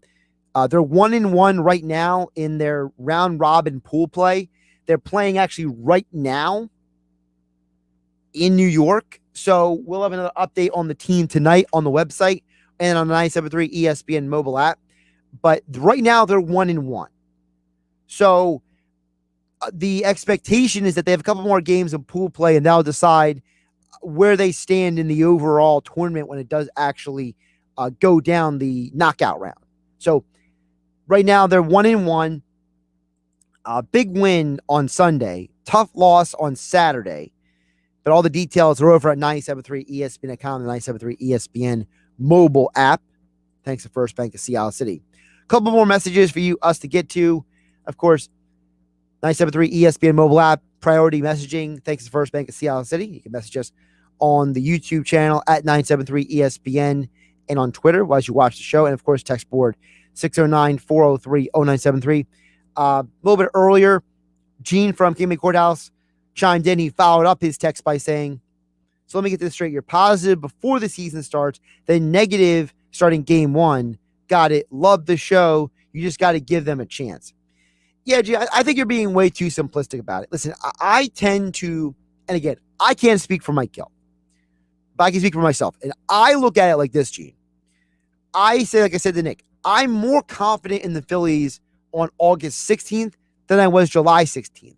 And the reason why it may come off as I'm being negative or hypercritical is because I have expectations of this team now. When there are expectations on a team, you tend to be maybe a little more critical than you would otherwise. If this Phillies team was, 4 or 5 games out of first place, I would be indifferent. And honestly, I don't know if anybody would texting in about them.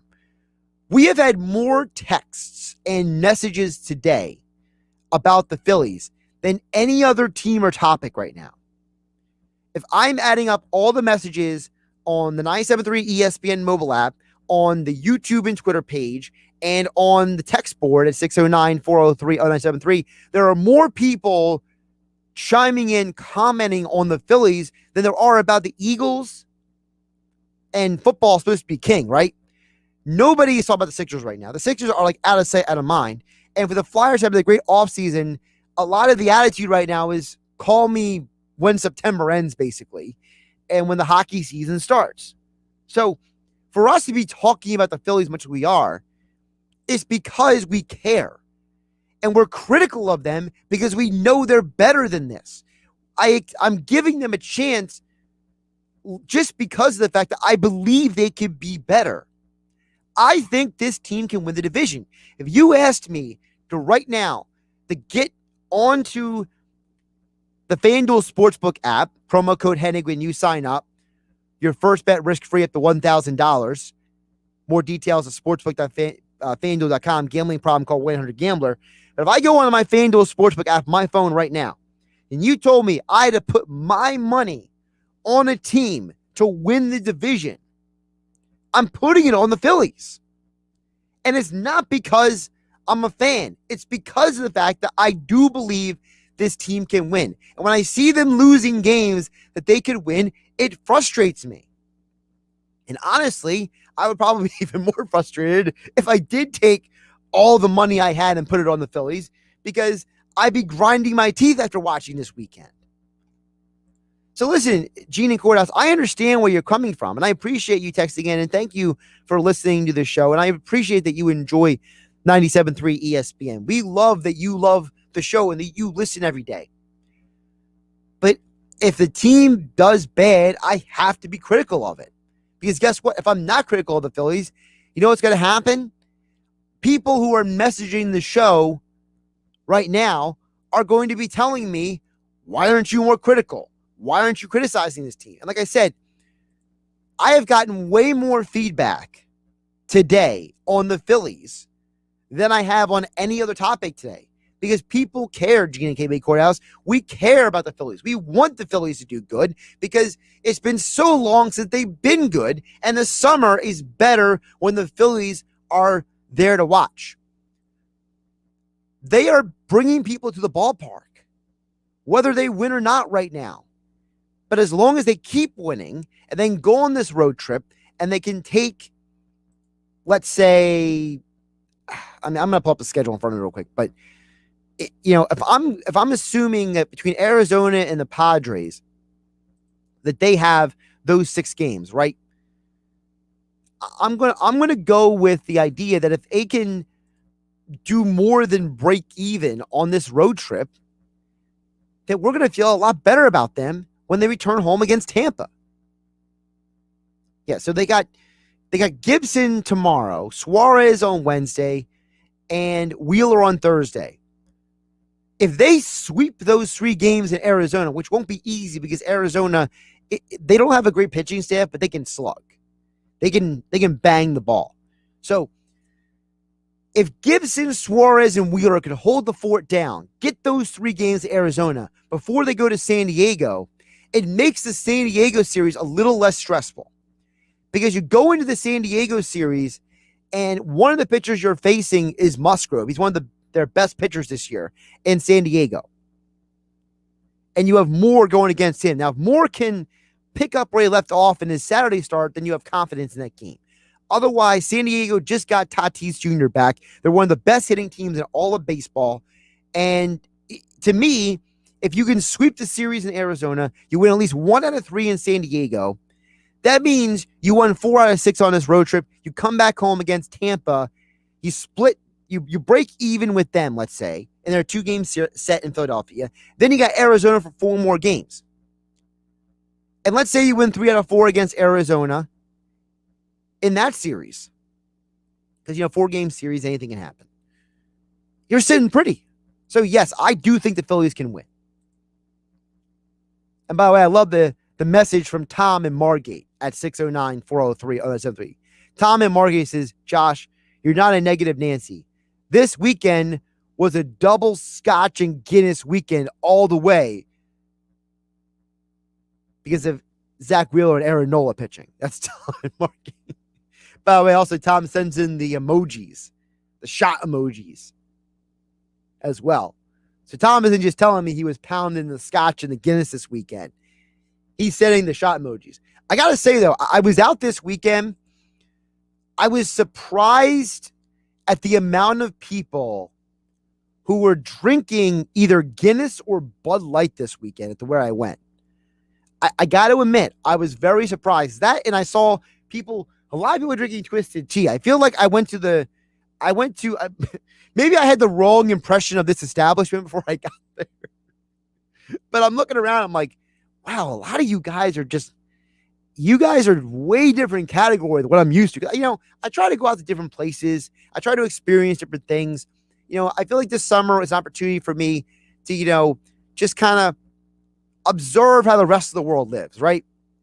And I'm at this establishment. I took a picture, put on my Twitter account at Josh Hennig. They have the Canadian Football League and the NBA Summer League on the TVs. I don't know if someone had money on the CFL this past weekend, but I don't think I've ever been in an establishment in years, at least, where you have the CFL on one TV, the NBA Summer League on the other TV, people drinking Guinness and Twisted Teas to my right and to my left, and then people coming up to the barkeep asking for tons of bottles of Bud Light. I mean, that was one of the most interesting experiences I've ever observed. And nobody was rowdy. Nobody was problematic. It wasn't crazy in there. The music was all right. It was pretty cool. But between the TV and the people who were drinking over the weekend, I was just like, all right, this just happened. And by the time I was leaving, I was like, you know what? I have my fill of social observations for the night, to say the least. Josh Hennig filling in for Mike Gill here on the Sports Bash on 97.3. We'll get back to the NFL and the Eagles coming up. Football at 4, powered by the Inside the Birds podcast. Geoff Mosher joining us at 4 o'clock, and CBS Sports NFL writer Jeff Kerr joining us at 5:25. We'll wrap up this hour coming up on the other side. Josh Hennig filling in for Mike Gill, 97.3 ESPN FM. This is the radio home for Philadelphia Eagles football. The Eagles continue the 2021 preseason this Thursday night, hosting the New England Patriots at the Link. He's under center. Back, hit, and he is dropped back at the 30. It's Bennett with the sack. Merrill and Mike call all the action starting at 7:30. This is where the Eagles play. 97.3 ESPN, South Jersey's Eagles station. Why would someone looking for a mortgage at the Jersey Shore take a loan from a company in Detroit or North Carolina or some other far-off place? Online mortgages promise a lot but don't always deliver. First Bank of Sea Isle City knows the Jersey Shore. We are local lenders. We use local appraisers and provide in-house processing. We understand the unique obstacles of financing in Cape May County. Don't take a chance. Local banking is better. Let us guide you. First Bank of Sea Isle City. Member FDIC, Equal Housing Lender.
You can watch the Sports Bash live now on Facebook, YouTube, and Twitter. Search 97.3 ESPN or visit our website, 973ESPN.com. Josh Hennig back here, filling in for Mike Gill here on the 97.3 ESPN mobile app. Thanks for Bank of Seattle City, live on Facebook, YouTube, and Twitter. And you can find me at 609-403-0973 is the text board here on 97.3 ESPN FM, being brought to you by Jenkins. Call Jenkins for heating and air conditioning installation, service, and maintenance, plumbing, or drain cleaning services. 609-641-6440 or JenkinsPlumbingandHeating.com. Still to come, Geoff Mosher will join us from the Inside the Birds podcast for football at 4. Bob Wankel will talk more Phillies with us coming up at 4:40 p.m. from Crossing Broad. And, of course, Jeff Kerr will join us coming up at 5:25, CBS Sports NFL writer. Speaking of just random stuff, I love all the people who got pictures and have side comments about Bill Belichick talking with Eagles players after practice. Like, you've never seen any of these players ever talk to Belichick before. I mean, for all I know, Zach Ertz and Jalen Hurts are just picking his brain on football knowledge. I mean, one thing we know about Belichick, he would rather talk football with football players than talk about anything with the media. So let's be realistic. Belichick might have just been talking X's and O's because he's such a football junkie. But I love all the people who are putting up the memes saying, oh, they're trying to manipulate Belichick into getting them on his team. And it's like, if Belichick wanted Zach Ertz, he wouldn't have signed Henry and Jonnu Smith to play tight end. So I just think it's funny. Or maybe I'm just easily amused. I don't know. Josh Hennig filling in for Mike Gill here on 97.3 ESPN. So here's the deal. Of course, we got this week Eagles back in action on Thursday night. You hear all the action right here on 97.3 ESPN. Also, with our NFL preseason action, we have the Dallas Cowboys full preseason slate for all of you NFC East people who want to keep track of the Cowboys. You know, I love watching Hard Knocks as a primer to a team's preseason action. We get that again. Last year wasn't the same. They were covering the Rams and the Chargers in Los Angeles. No preseason games to bounce off of. Although, if the first episode of Hard Knocks tells us anything, this might be the most uninteresting Hard Knocks ever. More football talk next. Geoff Mosher, Football at 4, Inside the Birds podcast.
South Jersey's home of the Sports Bash with Mike Gill. Oh, I like that. Yeah, me too. WENJ HD Millville, Atlantic City. A Town Square media station serving all of South Jersey. This is 97.3 ESPN. 97.3 ESPN presents the Sports Bash with Mike Gill. It's time for Football at 4 with Geoff Mosher. I think our track record in the last 20 years, how many NFC East titles, playoff appearances, and appearances in the NFC Championship game, those are some of the metrics I look at, and I'll compare our record with almost anybody. Powered by the Inside the Birds podcast. Now, live from inside the Matt Black Kia Studios, this is Football at 4. Every Monday and Wednesday, Geoff Mosher from the Inside the Birds podcast joins us. And, of course, on Mondays, they drop the latest edition of the Inside the Birds pod. So if you're subscribed, make sure you download, check out all the information on there. Mondays and Thursdays. Also, don't forget about Jason Avant, Quentin Michael, Q&A on Wednesdays. All that and more from the guys over the Inside the Birds podcasting network.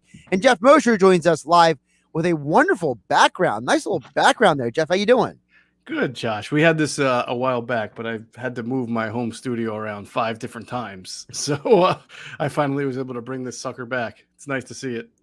So the side effects of having children has affected your ability to have a banner up. Is that correct? Children plus pandemic plus everybody home. Yes, that is a toxic mix for having a one located, one situational place in the house. Well, we will hope for your sake that you have finally settled into your new home in the house. How about that? Sounds good to me. I hope so too. So, Geoff, to me, overall, there's a lot of positivity out there about the Eagles, aside from the handful of idiots who apparently think that the second half of a preseason game matters in the grand scheme of things, or the people who are saying that we're all nuts because we're actually finding positive things to talk about. But I feel like, to me, I don't think we can talk enough about one of the things that you and Adam brought up on the podcast this morning, which is the fact that you had a preseason game that went smoothly. And there's some people that may seem like, oh, well, you're just making – no. Literally, this team had problems doing simple things last year, and it's nice to see a football team run like a well-oiled machine for once in a long time. Yeah, certainly.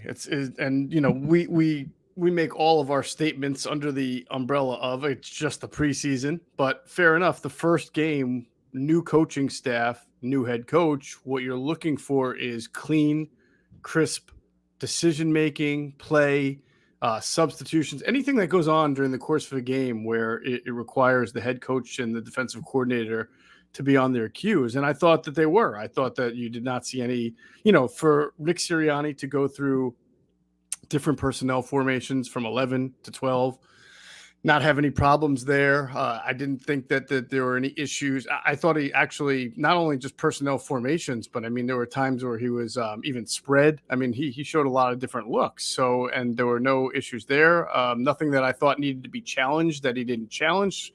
There weren't that many close plays anyway, but time management looked good to me.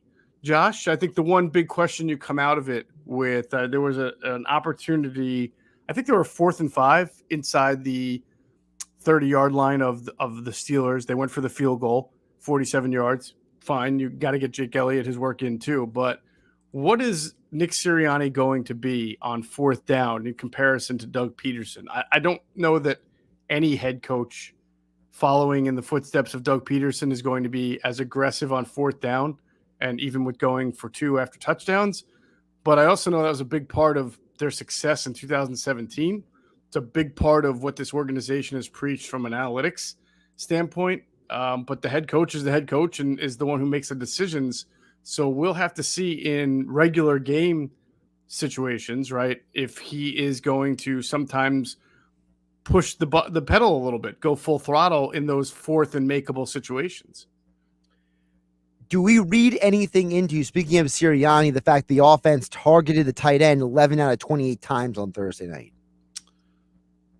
I don't know. I mean, certainly the tight end, you went into camp wondering if Jalen Hurts was going to have a good chemistry with his tight ends. And I would say so far into camp, he probably has had his best rapport with the tight ends, not only in camp, but also in the preseason game. As you saw, Zach Ertz and Dallas Goedert targeted fairly often, and Ertz dropping that third down pass. So that opens up the question, well, what happens if Zach Ertz isn't on the team going forward? And also, is this also a byproduct of the fact that at wide receiver, they just have not had the consistency that they've wanted? Some of that is injury related, Devontae Smith being out. But Jalen Reagor obviously was not a much of a factor for the first week of camp as he got his conditioning back. John Hightower has now been hurt. Greg Ward is Greg Ward. Travis Fulgham has seemingly been up and down. I mean, nothing that really jumps out.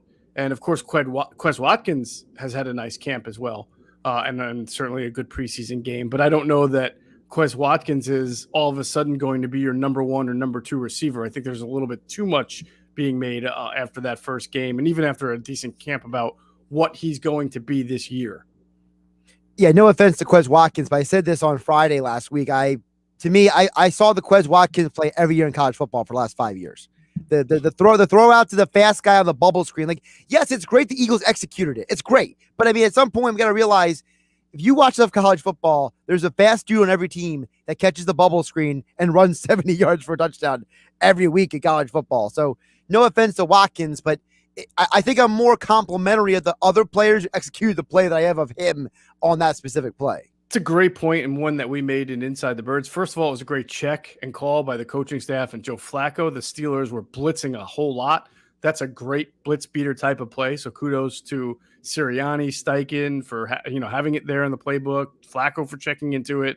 Brett Toth, left tackle, who I was really concerned about because I knew he was going to get in the game early after Mailata came out. I thought he and the second string offensive line handled themselves really well there. And there was also good blocking from Richard Rodgers on that play and Jalen Reagor. So I agree with you. If the one thing we knew about Quez Watkins going into the year, even last year, was that he's super fast.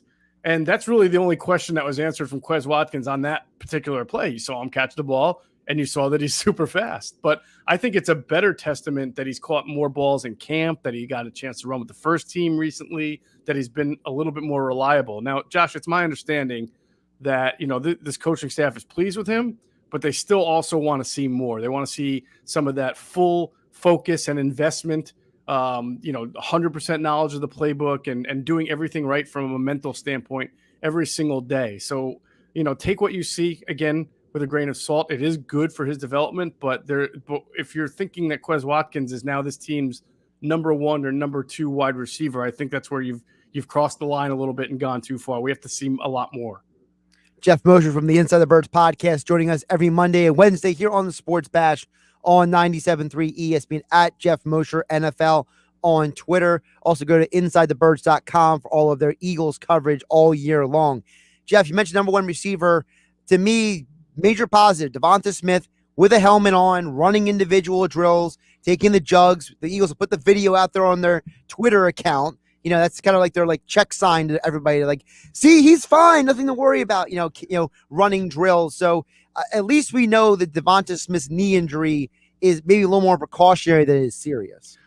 Yeah, I agree with you. It's good to see him out here. There's when you see week to week on a guy, that's such it's like, does that mean 4 or 5 ominous. weeks or 1 or 2?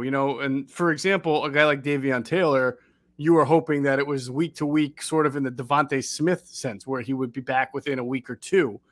But apparently it's going to be longer, and that's really rough for him because he needed as many reps as he could get to begin with.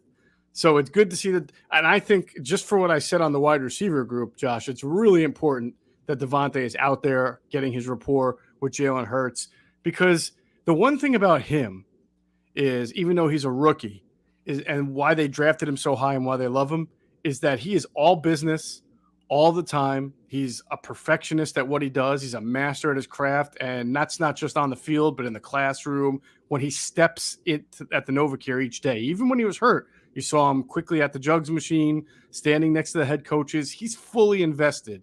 And as we just talked about, and people who've listened to Inside the Birds know, the rest of this wide receiver room is a little bit of a challenge for the coaches. Is when we're talking about Hightower, we're talking about Watkins, we're talking about Jalen Reagor, right? Just, for different reasons for these three.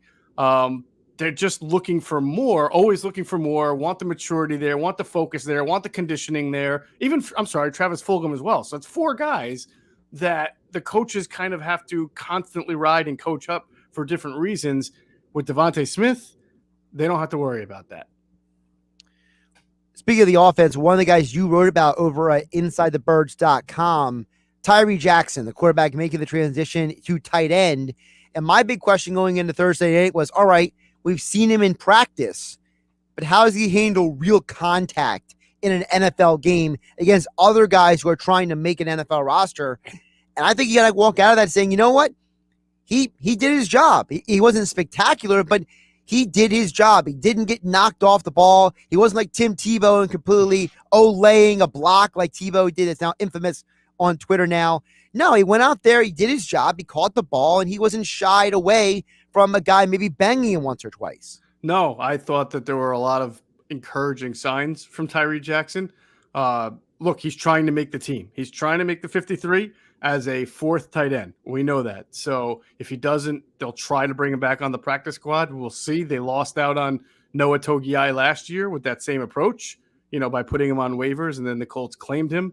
But every day is a good day for development for Tyree Jackson. You're right. He has represented himself for a guy who has never played tight end before, has been a quarterback, is making the transition.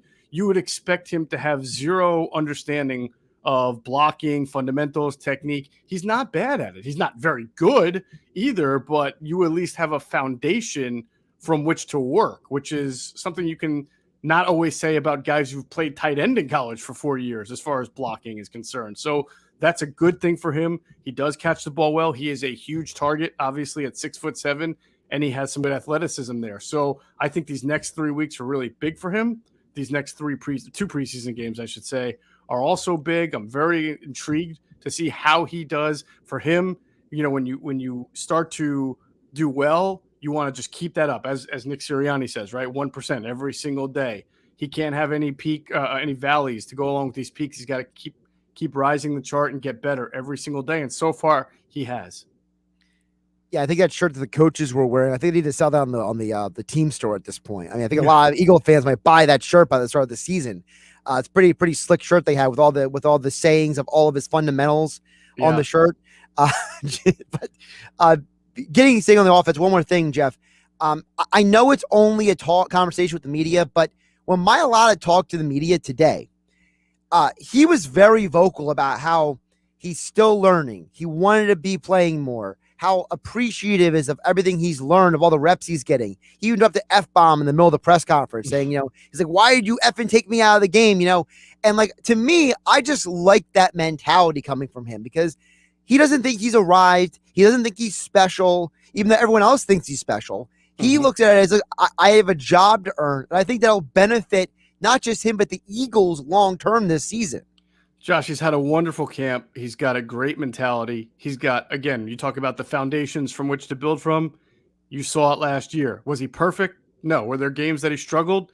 Yes. But his struggles were due to learning the position. It's not like he needs any more of a mean streak. He started to learn how big and strong and powerful and massive he is and how to use that to his benefit. And everything right now is starting to come naturally to him, which is a good thing. Obviously I think it shows you the culture shock of how fast it's been for him. I mean, he's used to playing, second, third, fourth quarter, or just third and fourth quarter. He's used to playing a lot of snaps in the preseason. So he leaves after 10 snaps and he doesn't feel like that's enough because he's trying to be a sponge right now. But he also has to understand that with Andre Dillard out and not even playing that well to begin with, that if he even just twists his ankle, that's just one twisted ankle away from Brett Toth being the starting left tackle at the moment, or Matt Pryor, which was a disaster last year. So they need him healthy. And, the coaches have pretty much made it clear that while they value the preseason, they value the practice and the joint practices just enough. I mean, you've seen how much they try to get into shorter practices. You notice that Jalen Hurts only played the same amount of reps too. They're not going to overdo it in the preseason just so guys can learn. They feel like that's what training camp's all about. I think the big thing for Jordan Mailata now is dealing with speed rushers because that takes a different, your massiveness sometimes can work against you in that. And also dealing with when Seumalo comes back, to left guard, just dealing with the line games, the stunts, the twists, the things that are a little bit more cerebral and require your peripheral awareness and spatial awareness, as opposed to just physically asserting yourself. And there were areas where he could have done better last year. And he's another guy where I feel like the hype came so quickly because you saw some amazing elements for a guy who was a 7th-round pick who never even played football. But you also got to understand that he's going to face a lot of Pro Bowl and All-Pro pass rushers throughout the course of the year. And he's really, to be on that Jason Peters level, he gets it. You're right. He understands he's got a long way to go. And the good news is Jason Peters now with the Bears, so it's not the Eagles' problem anymore. Which probably means now that he's not an Eagle, he's going to play 16 games, look like a Pro Bowler. Well, I'm just curious, did the Bears sign Peters because Nick Foles recommended him, or because Ryan Pace just happened to not watch any game tape from last year? That's a great question, and I think Doug Peterson stopped by their practice. He did, yes. Before, so maybe there was a little hype train, going on for Peters, from Peterson and the others to sign Jason Peters. But no, honestly, the Bears, they have some pretty good components. We'll see what happens there at quarterback. They got a good receiver in Robinson. They have a good running back. They have a very good defense. It's their offensive line that's a big problem. If Jason Peters, I know we said this last year, right? But if he's still probably better than whoever they were going to throw out there at left tackle. He's just not that good anymore, Geoff, let's flip it over to the defense with the Eagles. I feel like a lot of people, if they watched the game on Thursday or they've been listening to you and Adam and all you guys over inside the Birds, I think it's becoming very obvious that this defense, if nothing else, will be at least fundamentally better than last year. And I think that's something to be excited about, because if Hargrave is healthy and him, Metz, and Fletcher are going to be a great combination. We know that Josh Wett's playing well in camp. Talk about the defensive line for the Eagles, because there's no more wide nines. This is going to be a different concept with this team moving forward. Yeah, a guy like Javon Hargrave, Josh, it's easier to buy into him really emerging because he had a good second half last year. We know he was hurt. He missed all of camp. He was slowed up the first 5 or 6 games, but he has been a force on that defensive line this camp. And it's easier to believe in that than, say, someone like Quez Watkins, right, who only got on the field in limited doses last year. And we've seen wide receivers kind of have these great camps and then regress back to being just okay, or even not even making the team.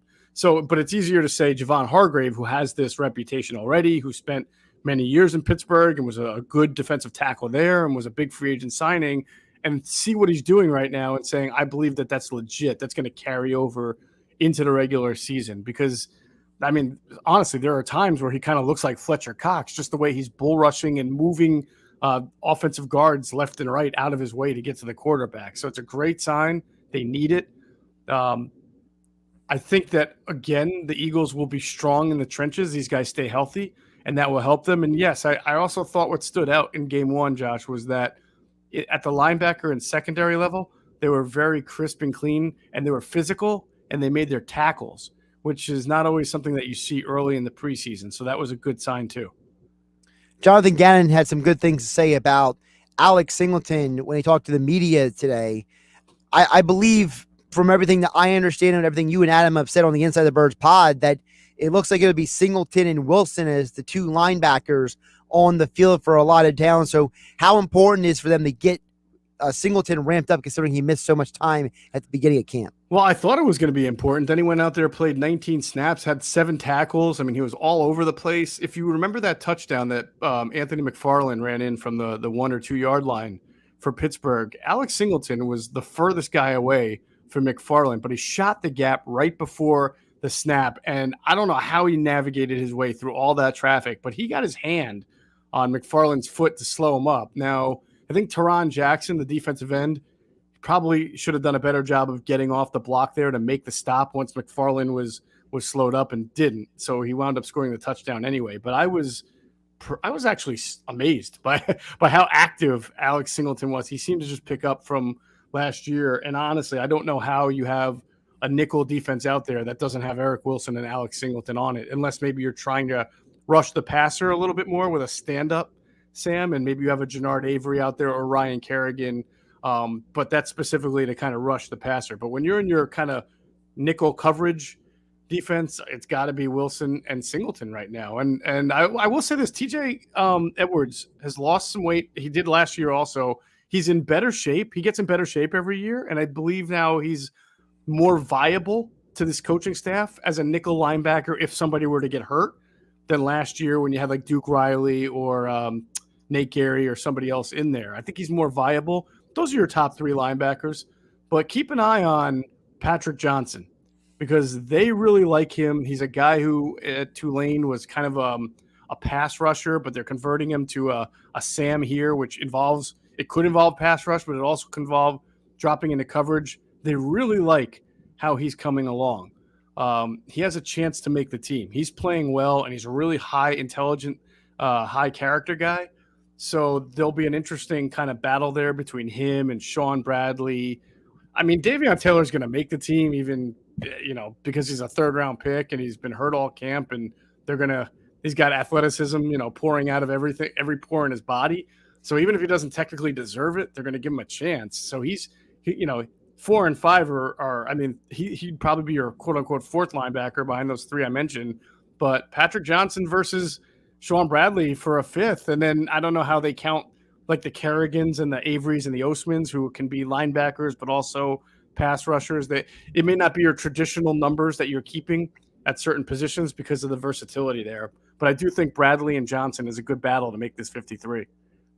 Geoff, one more before I let you go. Always appreciate your insights here on a Monday on the Sports Bash Football at 4, powered by the Inside the Birds podcast. Kevon Wallace upgraded to limited at practice today with the groin. Is the hope still to have maybe him on the field for the Eagles this preseason? Because I feel like at least if he can play week 1 of the season, it makes the Rodney McLeod situation a little less desperate.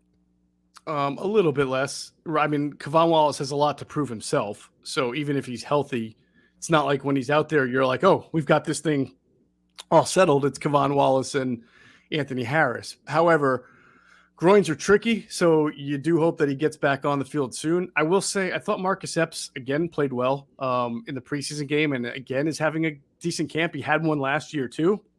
The coaches really liked the camp that he had. Did he have a great season? No, I don't know I think he was inconsistent, and then I think he was on the COVID list later in the year, and that might have set him back a little bit, but he has had a nice camp and did have a good preseason, so he's probably somebody that is, I don't know if he's on equal footing with Kevon Wallace, but they're competing to get the most playing time if Rodney McLeod is not back by the opener. For more on the Eagles, in training camp, getting ready for the second preseason game, joint practices up there with them and the Patriots headed that second preseason game. InsideTheBirds.com. Download the Inside the Birds podcast, hit that subscribe button, and Geoff will be back on Wednesday's edition of Football at 4 to talk more with the latest on the Eagles. Geoff, great stuff today. Have a good one. All right, Josh. Have a great game. Great show. Have a great show, Josh. I know what you meant. How about that? Thank you. Appreciate it. You saved me again. Geoff Mosher joins us every Monday and Wednesday here on 97.3 ESPN, 4 o'clock hour of the Sports Bash, being brought to you by PropSwap, America's sports betting marketplace. Sell your sports bet, take your profit. Find out how at PropSwap.com or by downloading the PropSwap app today. We'll talk more NFL coming up with Jeff Kerr at 5:25. Eagles and NFL with him every Monday, Wednesday, and Friday. And, of course, still to come, more Phillies talk with Bob Wankel of Crossing and Broad coming up at 4:40 p.m. We'll hear from you guys next. Your text, 609-403-0973. Direct messages show through the 97.3 ESPN mobile app. Thanks to First Bank of Seattle City. And we are live on YouTube and Twitter. We watch the show. Join the conversation right here. I'm Josh Hennig, filling for Mike Gill here on the Sports Bash on 97.3 ESPN. This is the radio home for Philadelphia Eagles football. The Eagles continue the 2021 preseason this Thursday night, hosting the New England Patriots at the Link. It's under center. Back, hit, and he is dropped back at the 30. It's Bennett with the sack. Merrill and Mike call all the action starting at 7:30. This is where the Eagles play. 97.3 ESPN, South Jersey's Eagles station.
Now, back to the Sports Bash on 97.3 ESPN. Josh Hennig back here on the Sports Bash, 97.3 ESPN FM, 97.3 ESPN mobile app, powered by First Bank Seattle City. We are live on YouTube and Twitter. 4 o'clock hour of the Sports Bash being brought to you by PropSwap, America's sports betting marketplace. Sell your sports bet, take your profit, find out how at PropSwap.com or by downloading the PropSwap app today. Coming up in 10 minutes from now, we'll get more into the Phillies with Bob Wankel from Crossing Broad. He joins the show every Monday and Friday, talk Phillies right here on 97.3 ESPN as the Phillies are on an off day as they're traveling to the West Coast for their 6-game set, 3 in Arizona, 3 in San Diego. But right now, I want to follow up a couple things that Geoff Mosher talked about the Eagles. And, you know, I'm curious to find out, you know, as this preseason progresses, what exactly happens with the roster. Because you heard Geoff mention it. You know, the Eagles seem to be happy with a lot of guys right now in camp. And they can't be 100% happy with all of them because of the fact that they're not all going to make the team. And you can't hope that they all pass through waivers and get onto practice squad. So, frankly, the way I look at it, I think that some of this might be a little bit of a smokescreen. I mentioned this last week. Remember, I was telling you guys about the fact that I think the Eagles are basically playing a shell game when it comes to Andre Dillard to get him traded. You have to wonder how much of what the coaches are saying and not saying has to do with the fact that the team is trying to maybe create interest in other players to be traded as well. Because, when you're cutting guys, you're not getting nothing in return for them. So they leave, Caleb Wilson was cut by the Eagles over the weekend, and the Washington football team immediately scooped him up and put him on their training camp roster. So, this is the time of year to keep an eye on what the Eagles are doing. If when they cut guys or when they move on from guys, how much of that is actually going to make the team, how much that's not going to make the team. You heard Geoff mention they want to keep Davion Taylor. Well, do they stash him on the injured reserve with a designation to return later in the year as a basically an option to basically get him on the roster later in the year, but not leave him exposed to waivers, and then let the first few weeks of the year play out with who they already have on the roster?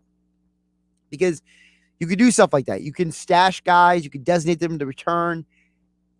There's a lot of ways the Eagles can work the system when it comes to injury reserve, practice squad, trades, etc., in order to make sure that you don't lose guys that you like, whether it is a Patrick Johnson or a Davion Taylor or whoever it may be. I think there's very clear and very visible scenarios where, Dillard might get traded or another person might get traded. And that's the way that they whittle this roster down. It might not be all straight cuts because look at the guys they already cut. Killins was literally there to fill out the preseason roster. And so was Caleb Wilson.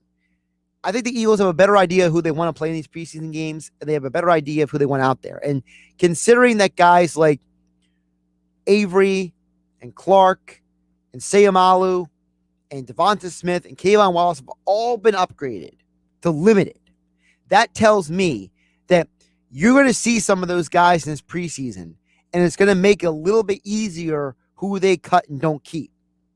And you look at who's week to week still. It's Dillard, Kerryon Johnson, Jacoby Stevens, Davion Taylor, Casey Tucker. Don't be surprised if two of the guys that I just named, of those 5 names, end up on injury reserve with a designation to return. And I'm still convinced Dillard gets traded. There's always a need for offensive tackles in this league. This league has a deficiency on the offensive line because of the way guys are trained and coached up in college. So I'm convinced that Dillard gets traded before the start of the year. That opens up one roster spot. I'm convinced that either or and Stevens and Taylor get designated on the injured reserve list to return. And considering Kerryon Johnson had a bad camp, I don't think he's going to be here at all. I think he gets cut outright. I think that your running backs are starting to look more and more like Sanders, Howard, Gainwell, and Boston Scott. I'm getting the strong feeling from every report coming out and everything that the Eagles are saying and doing, because actions speak louder than words, that their plan is for it to be those 4 running backs. And I think that considering the fact of Steichen and Sirianni's background as coaches and their offenses, makes a lot of sense.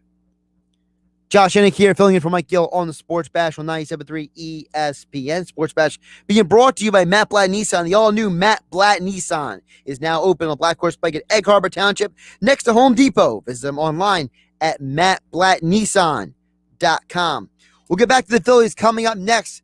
Bob Wankel, Crossing Broad, is back for a Monday edition right here on 97.3 ESPN FM, the 97.3 ESPN mobile app, powered by First Bank of Seattle City. We are live on YouTube and Twitter. Just follow at 973 ESPN. Turn it on. Leave it on. The Sports Bash on 97.3 ESPN.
You can watch the Sports Bash live now on Facebook, YouTube, and Twitter. Search 97.3 ESPN or visit our website, 973ESPN.com. Josh Hennig filling in for Mike Gill on a Monday edition of the Sports Bash, 97.3 ESPN FM, 97.3 ESPN mobile app. As always, we are live on YouTube and Twitter. Just follow at 973 ESPN. We're joining us right now is just each and every Monday and Friday, Bob Wankel from Crossing Broad to talk more about the Phillies. What I'm quantifying as a disappointing weekend for the Phils as they now get ready for a 6-game road trip out on the West Coast. Bob, how you doing today? Hey, what's up, man? How are you? Certainly a disappointing weekend for the Phillies. You know, they get off to such a great start on this homestand against the Mets, but then to lose 4 out of their final 6 games against the Dodgers and Reds certainly takes a little bit of shine off of that weekend that they had at Citizens Bank Park last weekend. And Bob, part of the reason why it's disappointing is because, and I was explaining this to the audience earlier because someone accused me of being a negative Nancy. To me, when you have expectations, when you start playing better, you get criticized more. It's par for the course. You know, you got Wheeler and Nola going out. They're supposed to be the 2 games that you win over the weekend, but instead you win with Matt Moore on the mound. And that was against technically the Reds' best pitcher in Castillo. So it's like, okay, well, we expected to win 2 out of 3, walk out with 1 out of 3, and it's the one game that we all expected them to lose. So, I feel like a little let down here by the Phils. Yeah, I mean, listen, Matt Moore gives them a huge boost on Saturday, but when you have Zach Wheeler and Aaron Nola bookending this series, you expect to find a way to win it. And listen, I know that they have a number of injuries. Certainly now you're seeing Rhys Hoskins, who's been out for an extended period of time. His absence has really hurt this offense. His run production in the middle of the order has really hurt this offense. You've seen that Andrew McCutchen, he hit a home run on Saturday, but you can see that he's struggling a little bit since he's returned in the middle of the week. So they have to get these guys all kind of clicking again from an offensive standpoint. I can almost excuse Zach Wheeler having a little bit of a down start after the way that he pitched against the Mets in that series finale last Sunday. But Aaron Nola yesterday goes out and has that really encouraging start against Los Angeles. It gets washed away after 4 innings.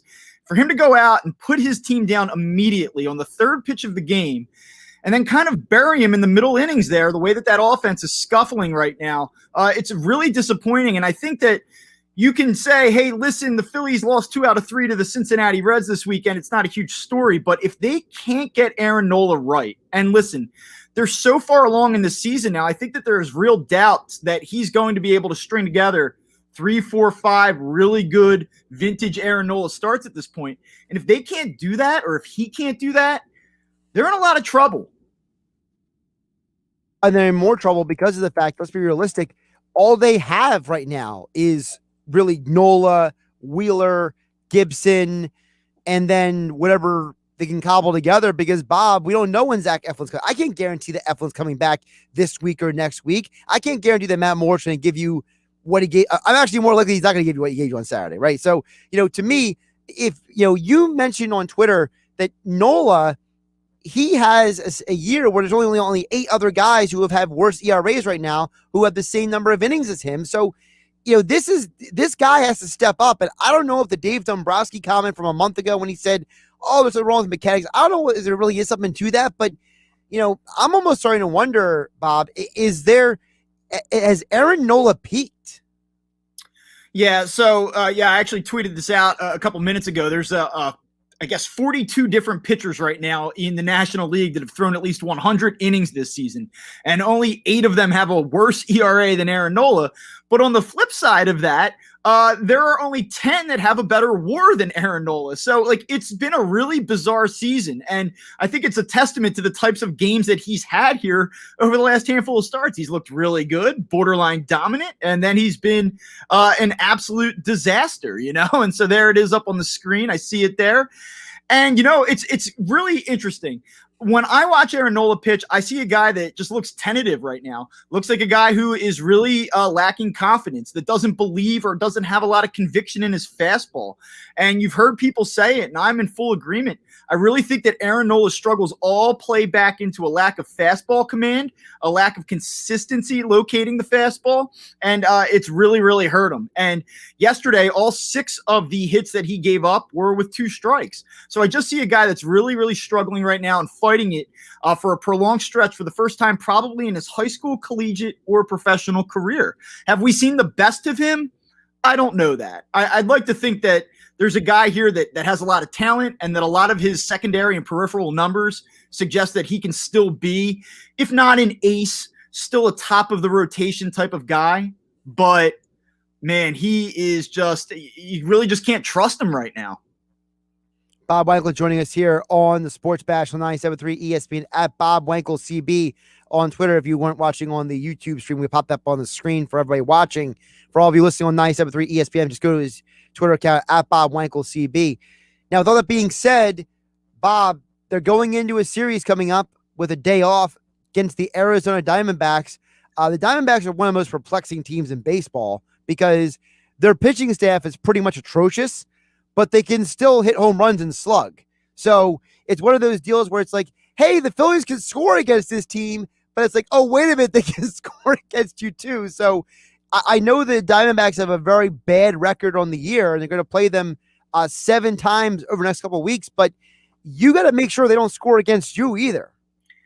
Yeah, you're talking about an Arizona team here that is just a terrible baseball team. They're roughly 40 games under 500 coming into this series with the Phillies.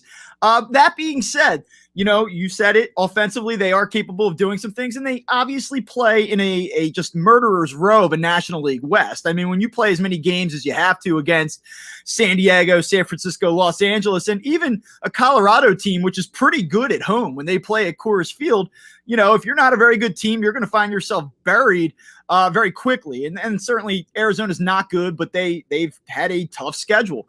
And the biggest thing for me is the Phillies have done a better job over the last month or so taking care of inferior opponents. That's something that they have not done for a number of years, and they've handled their business against teams that they should beat over the last 4 to 6 weeks or so.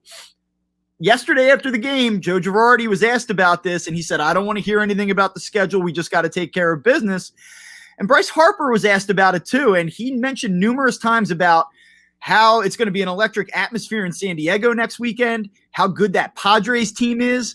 And he kind of just slipped it in there and said, we just have to take care of business against Arizona. And this has trap games written all over it. And I know that people don't talk about that in baseball as much as they do in football and the NFL. But man, if the Phillies go to sleep out in Arizona this week, they're going to be in trouble. I mean, this is a stretch where you look at Atlanta now has a 1-game lead. They have the Marlins, and they have the Orioles over their next 6 games. Phillies don't go out on this West Coast swing here and get at least 4 of them. Atlanta has an opportunity to expand that lead. And for those who don't know what I'm talking about, Arizona are coming off of a 4-game series with the Padres where they scored a total of 24 runs over 4 games against the Padres, a team that's probably going to the playoffs and most people think could be a World Series contender. So, like you said, you can't let up against Arizona just because they're Arizona. You got to get business done because the reality is that you mentioned the Braves are in first place. You got to win the games you're supposed to win. From here on out, you can't have any more excuses about, Nola had a bad day. The offense went cold when Wheeler had to start. No, you got to say, you know what? We're playing the stinking Diamondbacks. We got to win all 3 of these games because we can't guarantee that we go to San Diego, we're to win 3 of those games. Yeah, I mean, especially when you consider what they've done offensively themselves over the last 6 games. I mean, the Phillies are averaging 2.5 runs per game. They were shut out by Los Angeles last week. They were almost shut out by Cincinnati on Friday night. And they scuffled yesterday. The Phillies scored 4 runs. And with Aaron Nola on the mound, you'd like to think that should be enough to win that game. But they stranded multiple base runners 4 times over the final 5 innings of that game yesterday. I mean, they had a number of opportunities to get up there, score 6, 7, 8 runs, and potentially outslug Cincinnati yesterday, and they didn't do it. And so Phillies have really struggled offensively over the last week or so, and they really need to turn it on now. So it'll be interesting to see. Now, when they go out to Arizona, they're going to throw Kyle Gibson. They're going to have Ranger Suarez, who at this point now in his 4th start is basically going to be fully stretched out. You would hope that you're going to get 5, 6 innings out of him. And then you come back with Zach Wheeler in that finale. And so you're getting 3 of your better arms, guys that have done a nice job for you the last few times out. And they really have to make sure that they take care of business here. Bob Wankel joining us here on the Sports Bash on 97.3 ESPN at Bob Wankel CB on Twitter. Follow him for all your Phillies coverage there over at Crossing Broad. Bob, you mentioned the batting lineup. What is the reason for their struggles? Is it because Girardi's still trying to figure out the combination of the lineup? Is it because the lack of Hoskins in the middle is really that much of a difference? Like, what is it in your mind? I think that there's a number of things that I kind of currently see right now. I mean, Rhys Hoskins being out first and foremost is just a crusher. I mean, he is this team's best run producer, and they're missing that right now, and there's no doubt about that. But I think that there's a variety of things happening here as well. Andrew McCutchen, talking about a player with 21 home runs right now, but like we said, since he's come back, he's struggled a little bit. They're not getting consistent production in center field. They really haven't all season. Odubel Herrera has his moments at the plate, but then he has his games where, you're scratching your head and saying, how much longer can they ride with this guy? And then you look at what Ronald Torreyes has done over at third base. I mean, he's done a really nice job for the Phillies. He's brought some defensive stability over there. He gets a lot of timely hits for this team. I've tweeted it several times, like, where on earth would the Phillies be right now without Ronald Torreyes? However, you're not getting what you thought was going to be above average offensive production from the position. Alec Bohm was supposed to be a guy that could come in and hit 270, 280 for you. Maybe drive 20 home runs, maybe have 30, 40 doubles. And you're not getting any type of power production whatsoever from third base. I mean, I know Ronald Torreyes, again, hit a solo home run in the Cincinnati series. Occasionally he'll pop one, but you're not getting premier production from that position. And then the final thing that I kind of come back and look at is, what you're getting out of JT Realmuto right now. He has a hit or two here and there. I know he tripled the other day, but you're not getting consistent power production out of JT Realmuto. And so, it's just a variety of factors. All of these different things are kind of coming together right now and have the Phillies in a little bit of a cold spell. Also considering the fact that, I'm curious why Girardi is still playing with certain guys. So I think it's obvious at this point that certain guys are just not hitting well at certain points of the lineup.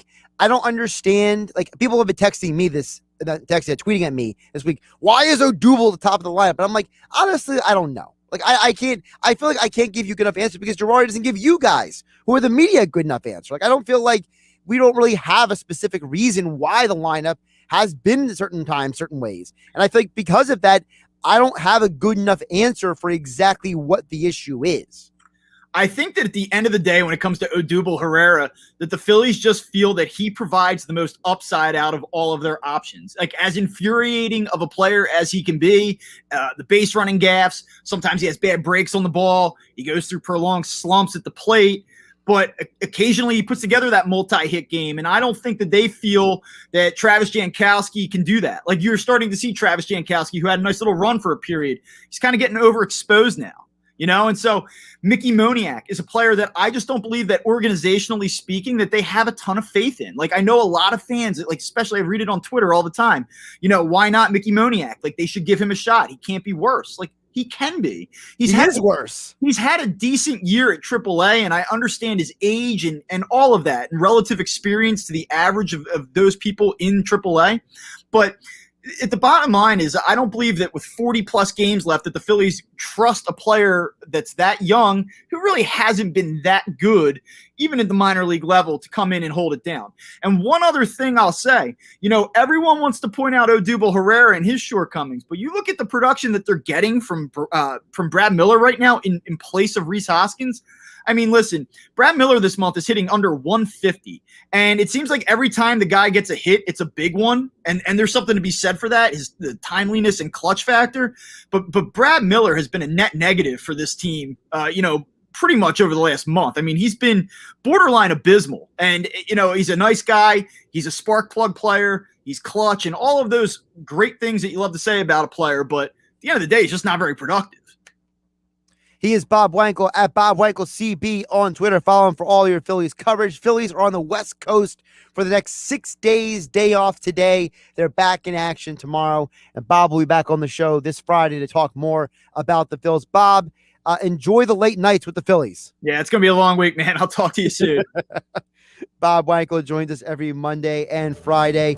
Yeah, man, late nights, East Coast time. 9:40, 9:40, 3:40, 10:10, 8:40, 3:40. So you only have 2 of the next 6 games that are going to be even a reasonable time, Eastern time, for anybody who wants to get bed before late at night, like Pete Thompson, who will join us tomorrow for Tuesday with Thompson here on 97.3 ESPN. I'm Josh Hennig, filling in for Mike Gill. Still to come, more football and NFL talk. Geoff Kerr from CBS Sports joins us at 5:25 for his Monday appearance.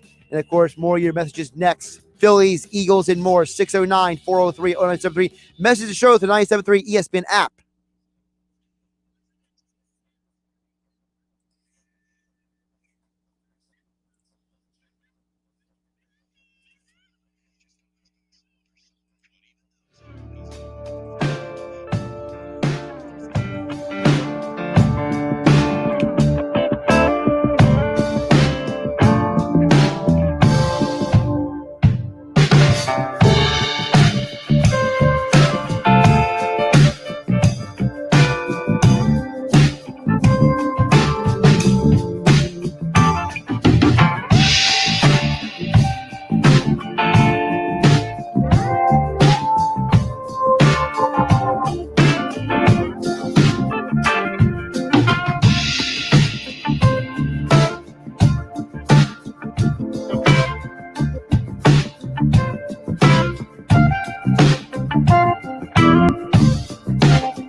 South Jersey's play-by-play home for the Eagles, Touchdown! Sixers, It's good! and Flyers. Oh, big save by Carter Hart. 97.3 ESPN, WENJ, WENJ HD, Millville, Atlantic City, a Town Square media station.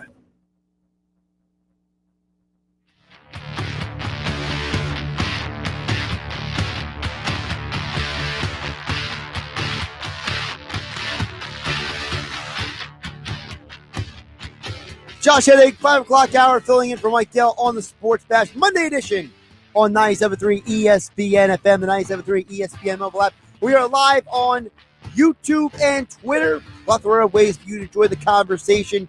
We've been talking a lot of Phillies and Eagles throughout the show. Priority messaging to the 97.3 ESPN mobile app, powered by First Bank of Seattle City.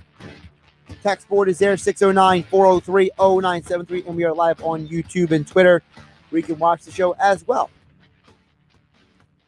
By the way, for those of you who may or may not know, Mike Gill is away with his team in the World Series for their age group. For more details on their success, they were 1-1 over the weekend. Their third game was this afternoon. They have a few more games left in pool play. Go over to 97.3 ESPN.com and 97.3 ESPN mobile app. Make sure you're checking out all the updates that Mike Gill posts about South Jersey kids up there in Jamestown playing to be the best in the world for at least 2021. So Mike Gill will keep you updated, right, like I said, over there on the 97.3 ESPN mobile app and on 97.3 ESPN.com. He will be back, what we expect to be either later this week or early next week, depending on how far they go in the World Series. So we'll keep you updated on all of that over at 97.3 ESPN.com and the 97.3 ESPN mobile app. Get you a little updated news on the different fronts when it comes to the Eagles. If you weren't tuned into the show earlier, there were some updates on the injury front for the Eagles out of camp today. Their first joint practice with the Patriots was today. They will be back on the field with them tomorrow. So here are the injury updates for the Eagles, as we will talk more NFL and Eagles deeper with Geoff Kerr from CBS Sports coming up at 5:25 today. And the two names I want you to focus on that are getting better is, first of all, Devonta Smith. The knee is getting better. He's limited now at practice. So he's no longer week to week or day to day. No, he's limited, and we already have visual evidence online of him making cuts, going through drills, doing different things with the team. So we know that he is getting healthier and that he is feeling better and that he is at least progressing to the point where it looks like that the MCL sprain was much more of a precautionary thing the Eagles are doing, more so than anything else. I think that's a huge deal because of the fact that you draft this guy in the first round for a reason. You trade up to get him for a reason. You want him on the field. The other name on this list that I want to highlight is Kerryon Johnson. He is now listed week to week with a knee injury. He didn't look that great in the preseason game. He's been limited at training camp for 2 weeks now, and it looks like that he is going to miss a significant amount of time with a knee issue. Remember, he's had multiple knee injuries in his college football and NFL careers, and I think it's becoming more and more obvious for the Eagles that their running back depth chart is going to be Miles Sanders 1, Jordan Howard 2, Kenneth Gainwell and Boston Scott 3 or 4, depending on the game plan for that week. And the significance of this is understanding that Nick Sirianni and Shane Steichen both like to use running backs. You go back to watching the Chargers for the last several years. You go back to watching the Colts the last 3 years. Both of those offenses use the running backs a lot. And Steichen told the media today, Sirianni confirmed to the media on Saturday, that it's no secret that this offense is going to use the running backs in the passing game. So if Kerryon Johnson can't get up to speed physically or with a playbook, then you might as well just pack the bags on him at this point.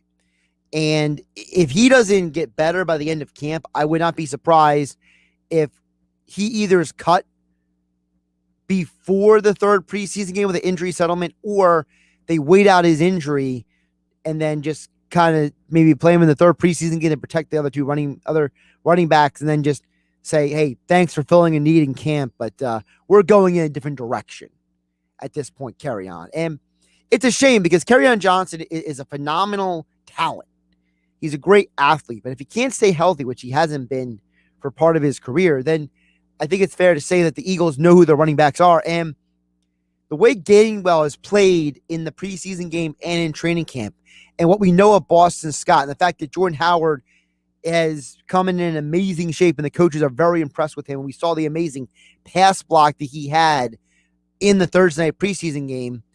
I think the Eagles know what they want to do. They want to run a lot of different formations with the personnel they have. And as I mentioned on Friday and Saturday shows here on 97.3 ESPN, don't be surprised if you see formations with both Howard and Sanders in the backfield, or Goddard and Gainwell, or Goddard and Scott, or Goddard and Sanders in the backfield, where the quarterback has basically a 3 wide receiver look and 2 people in the backfield with him, and then he checks the defense and figures out which guy he wants to go out into the slot. So he'll either send Goddard or Gainwell, or Goddard or Sanders into the slot to keep the other guy back for protection or an option route situation. So the Eagles, because of their offense, want to utilize these running backs in a multitude of ways, and it's making more and more sense for it to be a Miles Sanders, Jordan Howard, Kenneth Gainwell, Boston Scott depth chart than anything else. And also because of the fact that we know the Eagles want to use Jalen Reagor as a kick and punt returner. So it would make sense for either Boston Scott or Gainwell to get some reps at kick and punt return situations as well, to pair with Reagor. We know that the team has designs to use these running backs a lot in the passing game. And I think it makes a lot of sense that they do that. And with Kerryon Johnson, again, week to week with the knee injury, I think that it's almost signed, sealed, and delivered of who the 4 running backs who make this team is. Josh Hennig filling in for Mike Gill here on the Sports Bash on 97.3 ESPN, at Josh Hennig on Twitter. You can join the conversation as well. 97.3 ESPN mobile app, priority messaging, direct messages show. Thanks to First Bank of Seattle City.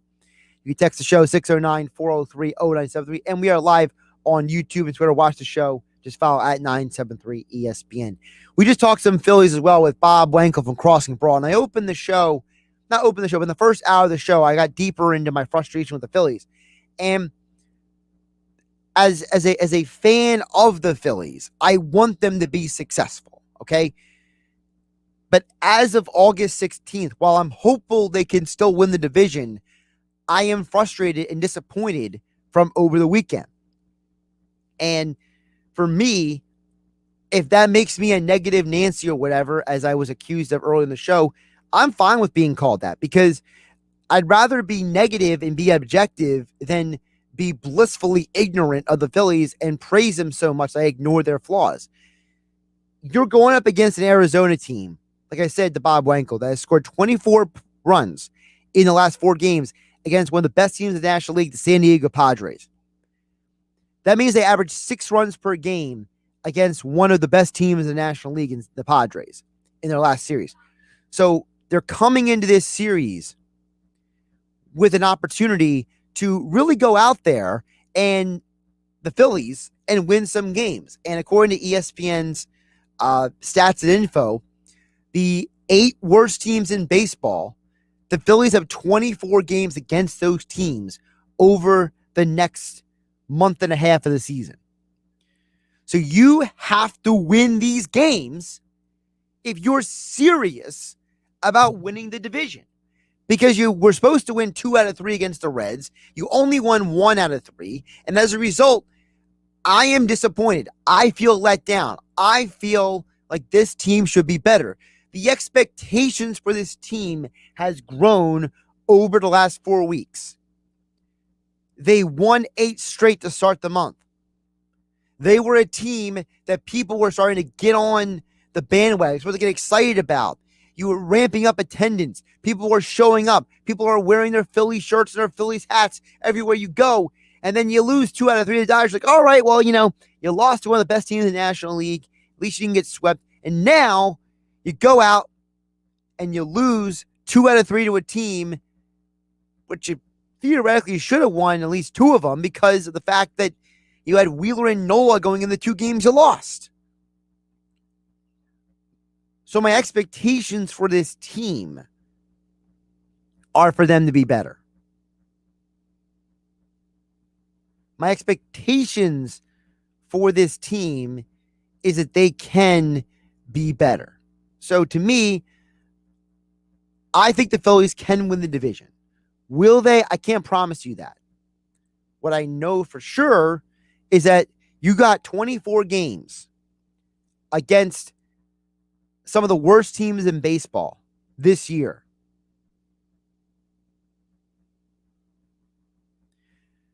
You only have 14 coming up for the Braves, 8 for the Mets. So you have a 10-game plus in your category to win games. Of the next 2 weeks, you have 7 games against Arizona. You have another 3 games against Washington at the end of the month. You begin the month in Miami against the Marlins. These are games you need to win. And if you can salvage of the 6 games in a row against the Padres and the Rays, a 3-3 split in those 6 games, and then win the other series against Arizona, Washington, and Miami, you have put yourself in a position to win this division. I know they can do it. They have the talent. They have the ability. They have the roster. The question is, will they? I can't promise you that because you disappointed me this weekend. And I asked the question earlier in the show, what have the Phillies done to keep you believing in this team? The Phillies have to look at themselves in the mirror and say, what are we doing to keep the fan base believing in us? Because as far as I'm concerned, they have to be better. So far, they are not good enough. I know this team can be better. I know this team can play better, but so far, they haven't given that to me. And frankly, it's frustrating. When you know someone can do better and they don't do better, there's a part of you that throws your hands in there saying, come on, man, what's going on here?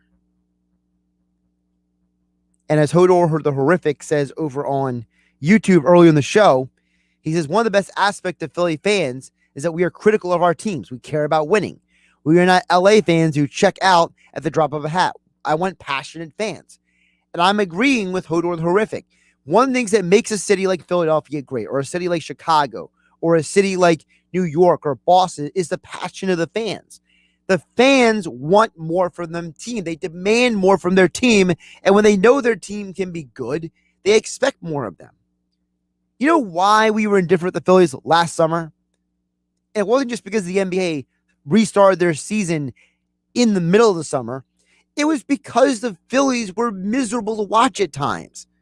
It was utterly depressing watching the Phillies not just put out a poor brand of baseball last year, but there's no fans. You're putting out a poor product. So what do you have to be excited about? Now you've given us something to invest ourselves in. And as I mentioned earlier in the show, listen, on July 16th, when I was asked by Nick from Brigantine on the text board, who I thought was going to win the division, at the time, I said it was Atlanta. because the Phillies on July 16th had not shown me enough for me to believe in them. Now on August 16th, I do believe in them. I am frustrated and critical of them because my expectations have been elevated. You are always going to be more critical of someone or something when the expectations have been elevated. If you see a movie trailer and you are like, I gotta see this movie, and the movie doesn't live up to your expectations, you are going to be more critical of that movie.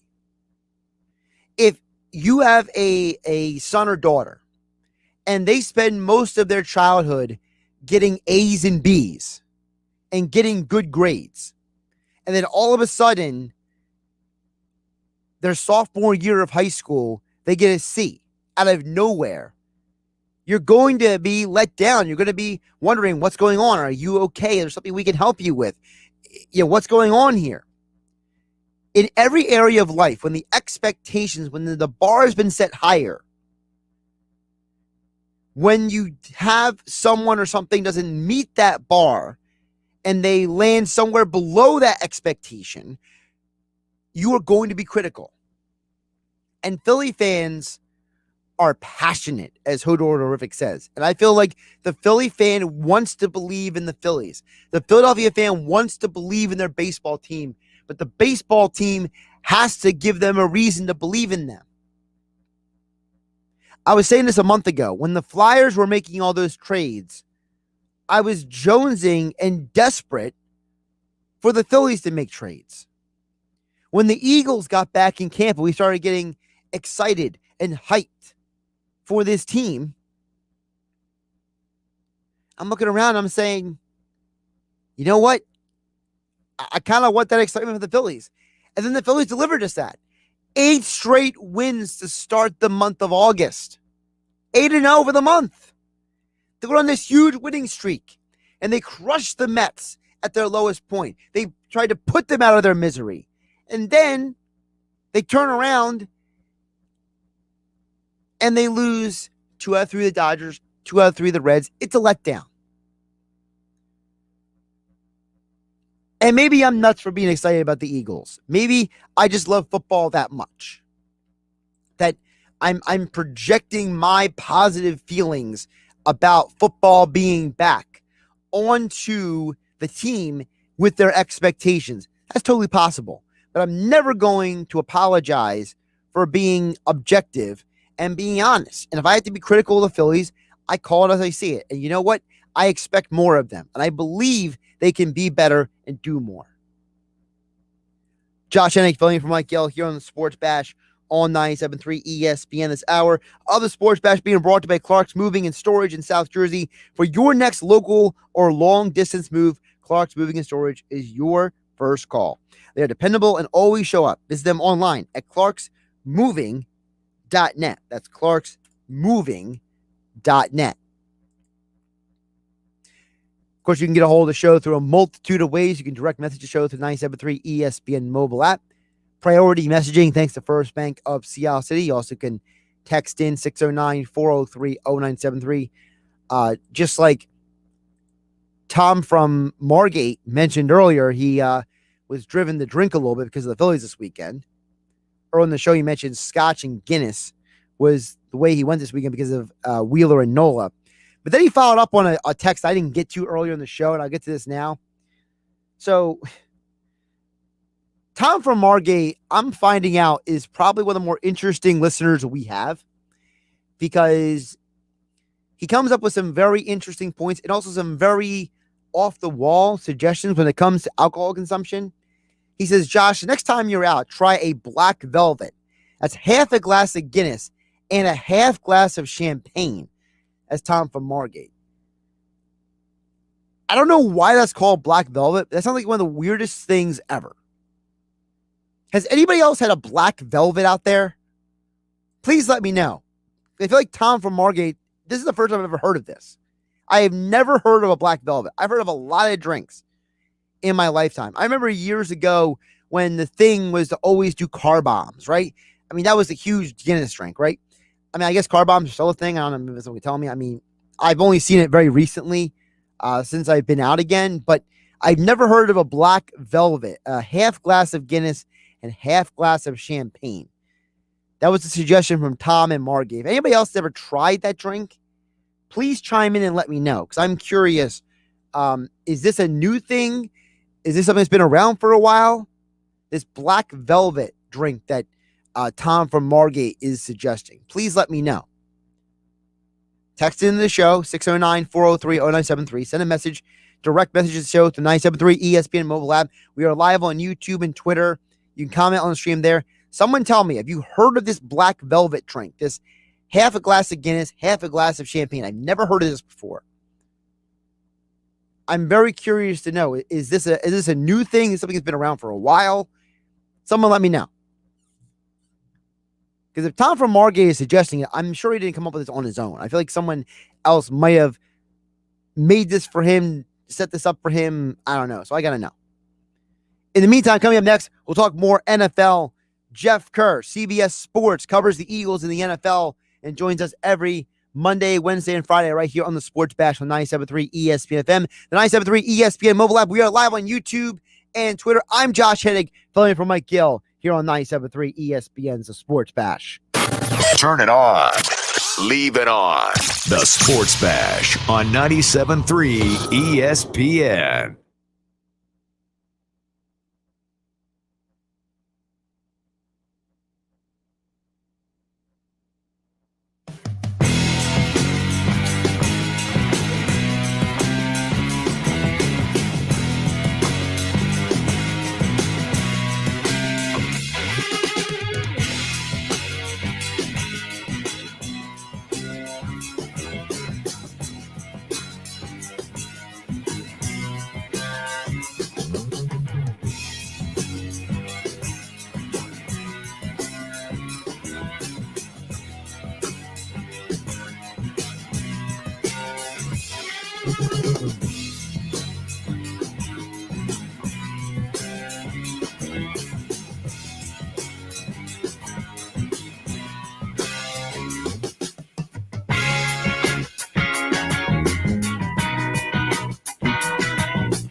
You can watch the Sports Bash live now on Facebook, YouTube, and Twitter. Search 97.3 ESPN or visit our website, 973ESPN.com.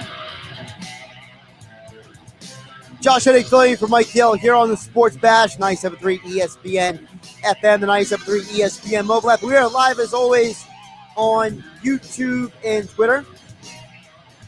We're going to get more into the NFL. Coming on next, Geoff Kerr from CBS Sports right here on 97.3 ESPN. Geoff Kerr's appearance on the Sports Bash being brought to you by Calvi Electric Company in Atlantic City and their new residential division, here to help with all your home and business electrical needs online at calvielectric.com.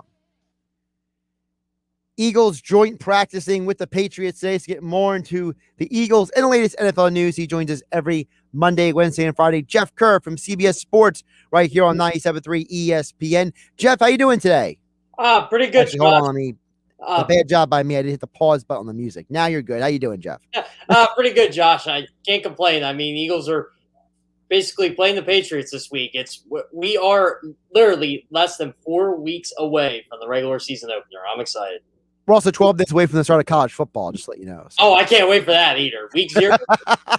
Week 0, I hate how they call it that, but we are 12 days away, yes. Yes, we are. So, but anyway, not enough about college football for now. Let's get into the Eagles and the NFL. So, to me, one of the biggest news topics of the day is actually Devonta Smith. He has been upgraded to limited at practice, and we've already seen video evidence of him making cuts, doing individual drills. So to me, Jeff, it feels like that the whole situation with his MCL sprain was more precautionary than it was serious. To me, that should be the biggest positive news of the day. Yeah, what I liked about this, Josh, is week to week isn't week to week under Doug Pearson anymore. If it was week to week under him, you're like, okay, so we won't see this guy for 2 months. No, this literally was a week to week injury. They took their time with him. It was training camp. They were cautious. They know how good Devonta Smith is. He's their number one wide receiver. They're going to take their time with him. So they did that, and basically it was right after the first preseason game. Okay, he's day-to-day. And then we actually saw him in pads, catching passes. The Eagles actually posted the video for him. I don't think he's going to play Thursday against New England, but there's a really good chance he plays in the preseason, and that's great for the Eagles. It's also great because I think they need to make sure he gets those reps in the offense. Listen, no offense to anybody else, but the reality is that there were 11 targets to tight ends on Thursday night, 11 out of 28. And if you include the running backs, that means almost 75% of targets to either running backs or tight ends on Thursday. And I have to think, Jeff, that's a direct result of them not having their full arsenal of wide receivers available on Thursday night. Yeah, and I agree. And, I mean, look, the wide receivers haven't been good in camp. As a whole. Jalen Reagor's had his moments, but he's also had a couple bad spurts, too. If I had to grade him, right now, it's probably a C, especially since he got started late. Travis Fulgham's probably been a C, too. He just hasn't been that good. And, it's not that he's a bad player. It's just he hasn't been a player that we saw for 5 weeks last year. Now, Fulgham may think otherwise, but Quez Watkins has been terrific. And if he can emerge between him, Devonta Smith, and Jalen Reagor, I think you are going to see more 11 personnel. And that's all they needed. One of these guys to come and just basically step up to the plate here. Quez Watkins is doing that. It'd be nice if Travis Fulgham would do that too, because I thought it'd be between Reagor and Fulgham. But if Quez Watkins can do that and fill a major role, and by the way, he had great practice today, it's going to be huge for this offense. Speaking of practice today, one of my favorite moments as well from today with the Eagles was the Jordan Mailata presser, where he drops the F-bomb in the middle of the presser. So I was expected to be out there for more than 10 plays. I was bleeping pissed off. They took me out. And I like hearing that from him because he literally does not think he's arrived, Geoff. He does not think he's anything special. He's like, I'm out here working. They asked him at the beginning about that Lane Johnson comment. He's like, oh, Lane said that? Oh, I didn't know. Like, he acts like he's just there to work. And I feel like that's going to be the foundation of him potentially being a Pro Bowler one day, because this guy does not think he's special. He's out there to do work. And I think he's just now learning how good he can be. And I'll relate this. I don't know if you saw Hard Knocks, Josh. Did you see it? Last week's episode? Yep. Mm-hmm. Just like Dak Prescott. I know Eagles fans don't want to hear that name, but I loved how Dak Prescott, they basically monitored his snaps and monitored his throws. And he goes, F this. I was effing off, 12 months, Right. I mean, look, he could have been like, man, I just got paid. I don't need this. No, he's a football player. He's going out. He wants to play every opportunity he can. And that's the same thing with Jordan Mailata. I know the Eagles want to be cautious with him. I get it. Because who's their left tackle? Brett Tove? Like, you don't want this right now. It's all of a sudden you don't have depth attack. I mean, you do, but you don't want Jack Driscoll being your left tackle. You don't want Brett Tove being your left tackle. So you have to be patient with Jordan Mailata. But I do love that. He wants to be out on the field and he wants to play. But, we got to be realistic here too. He's had a history of back issues, and they don't go away, especially for a guy that big. So you got to be patient and you got to be careful with him. And with Andre Dillard week to week, you have to do this. I get it. I get where Jordan Mailata is coming from, but you just got to be smart with this right now. You got to get to week one. And for Jordan Mailata, that means putting him on a pitch count. Now, part of also getting the week one that you just mentioned, Geoff, is the fact that the guys who are injured, and one of them being Kerryon Johnson, I think that it's pretty much signed, sealed, and delivered that he's done, in my opinion. I feel like this running back depth chart is Sanders, Howard, Gainwell, Scott, and I feel like it makes sense, though, because those four running backs literally fit everything we've seen from the Chargers and the Colts the last 3 years. And that's the thing, too. Jordan Howard is almost like the Jonathan Wilkins of this team. I mean, if you really want to look at it, they need a power back in there somewhere. That's why I never wanted to rule Jordan Howard out, because they're like, oh, he's on this contract. And they brought Kerryon Johnson. Yes, true, they did. But Kerryon Johnson's hurt. And to me, it was pretty telling. And I don't like to overreact too much, but Jordan Howard started that preseason game. He was in with the first team. So they have plans for him in some way, shape, or form. And he's had an excellent camp. I agree with you, Josh. I don't think Kerryon Johnson makes this roster. It's unfortunate because I think the kid still has talent. But someone's got to get cut. It's not going to be Boston Scott. It's not going to be Kenny Gainwell. It sure as heck ain't going to be Miles Sanders. And Jordan Howard plays his way onto the roster right now. They're not keeping 5 running backs. So it just looks like Kerryon Johnson's the odd man out, and he's hurt. And I don't even think the Eagles are worried about at this point. Geoff Kerr joining us here on 97.3 ESPN's The Sports Bash. Of course, you can follow him on Twitter, Geoff Kerr, for all your Eagles NFL coverage at Geoff Kerr CBS. Join us every Monday and Wednesday on 97.3 ESPN. Geoff, one more thing on the offensive side of the ball. I'm noticing that there's 2 camps right now when it comes to Jalen Hurts. Jalen Hurts threw interception at joint camp practice. The guy's an idiot. Then the other side of the thing, well, he made some amazing plays and people are dropping balls, so I can't blame Jalen Hurts. Why do you think there continues to be this hyper divisiveness when it comes to the guy who 99.9% is going to be your franchise quarterback moving forward? You know what upset me this weekend when Justin Fields was laying it up with the Bears against the Dolphins second team defense, and they're like, "Oh, look who the Eagles took over, Justin Fields." Well, I hate to tell you this, but the New York Jets took a quarterback over Justin Fields. Yes. And the San Francisco 49ers took a quarterback over Justin Fields. Justin Fields should have never fell that low. And you know what? When the Eagles traded up, I knew who they were getting. It was Devonta Smith.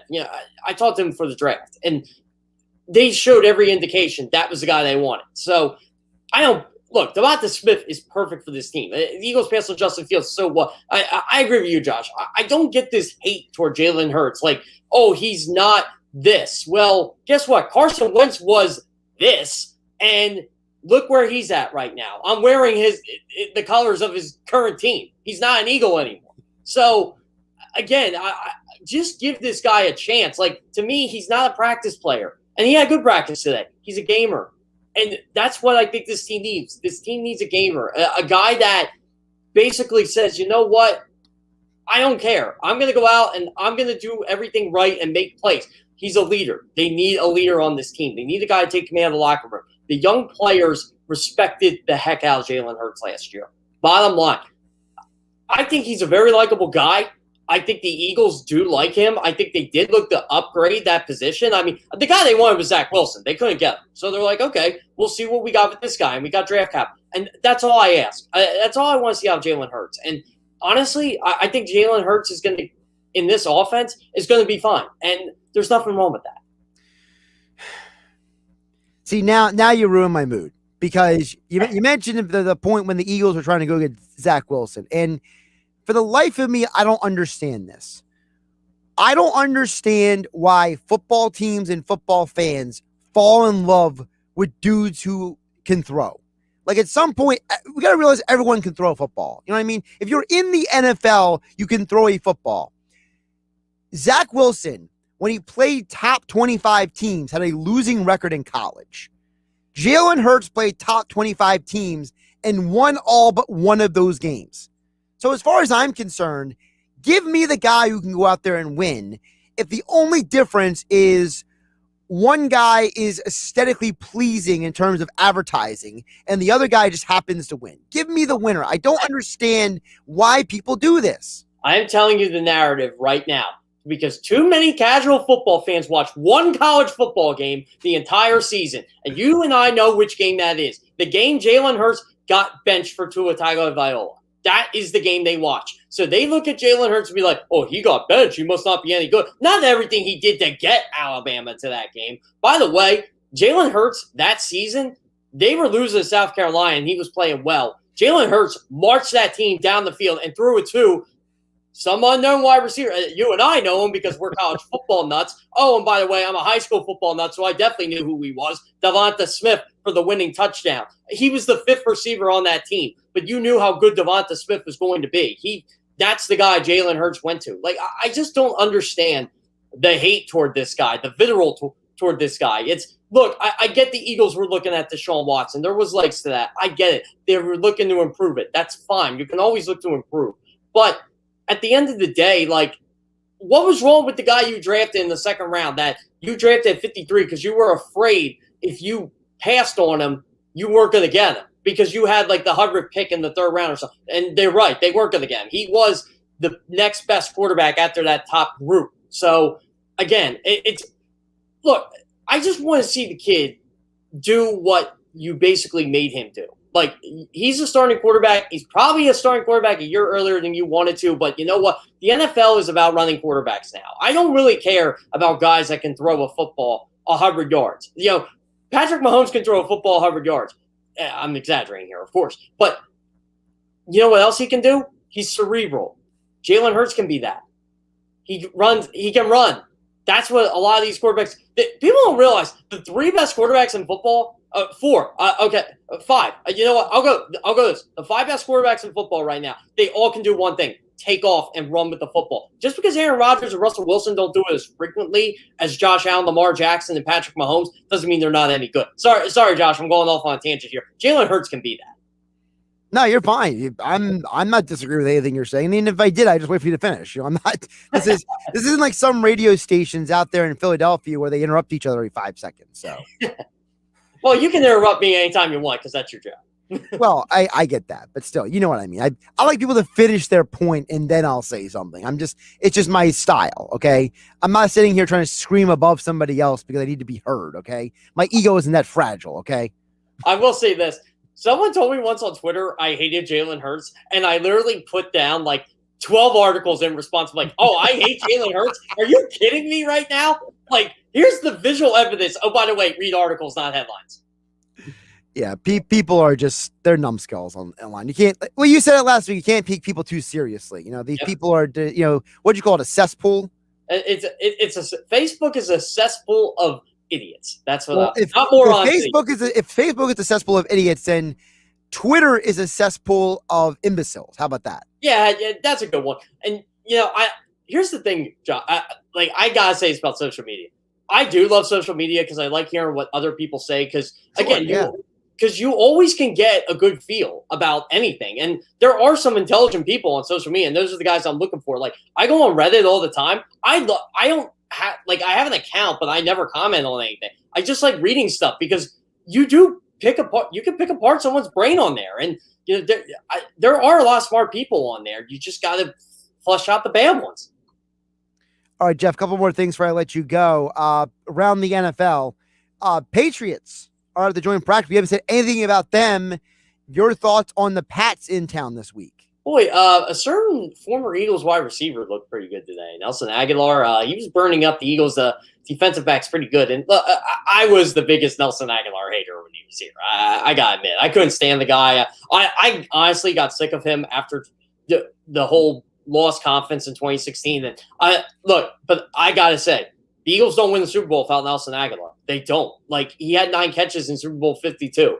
That's a team record, tied with Terrell Owens in the postseason for a Super Bowl. It's insane. And he's never had more than 8 catches in a game. So he stepped up, and I'll tell you what, he just looks good. Like, he looks very crisp. The guy strives to get better every day. He was happy to come back, but he didn't really want to talk about his past with the, and that's fine. Like, he doesn't have to. But overall, like, I feel this Patriots team, they're going to be a little bit better than what they were last year if they start Mac Jones. I just don't think Cam Newton's the guy. I really don't. And I hope Bill Belichick isn't foolish enough to actually continue with this charade for longer than 2 weeks.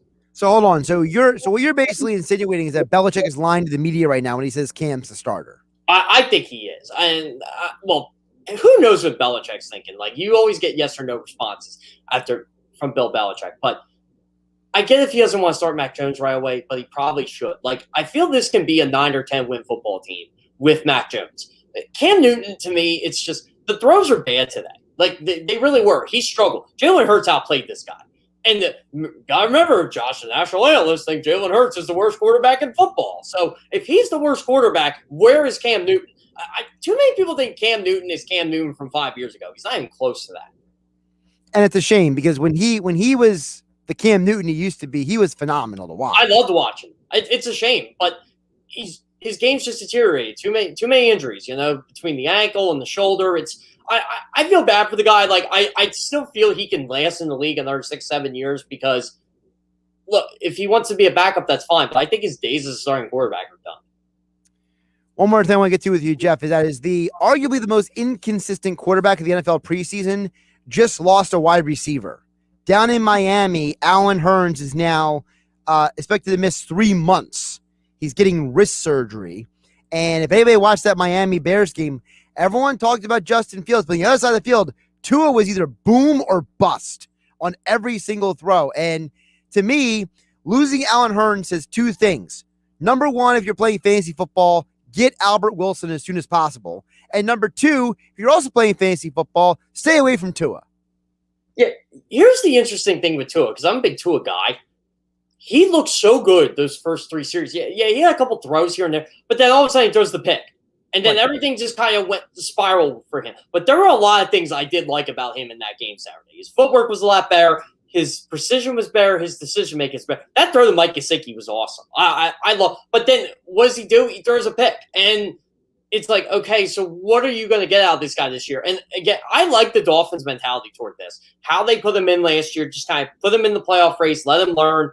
And now that he's 100% recovered from this hip injury, I want to see how good he could be this year. And I think this is a good year for the Dolphins to find out what they got in this kid because they have future draft capital too. And if they go 6-11 and it's because of Tua, they're going to make a change. But if they go 9-8, 10-7, I think they're a 10-win team, honestly. I think there's enough talent on this team, especially on the defense to win 10 games. If they go 10-7 with Tua and Tua plays well, I think they got something here.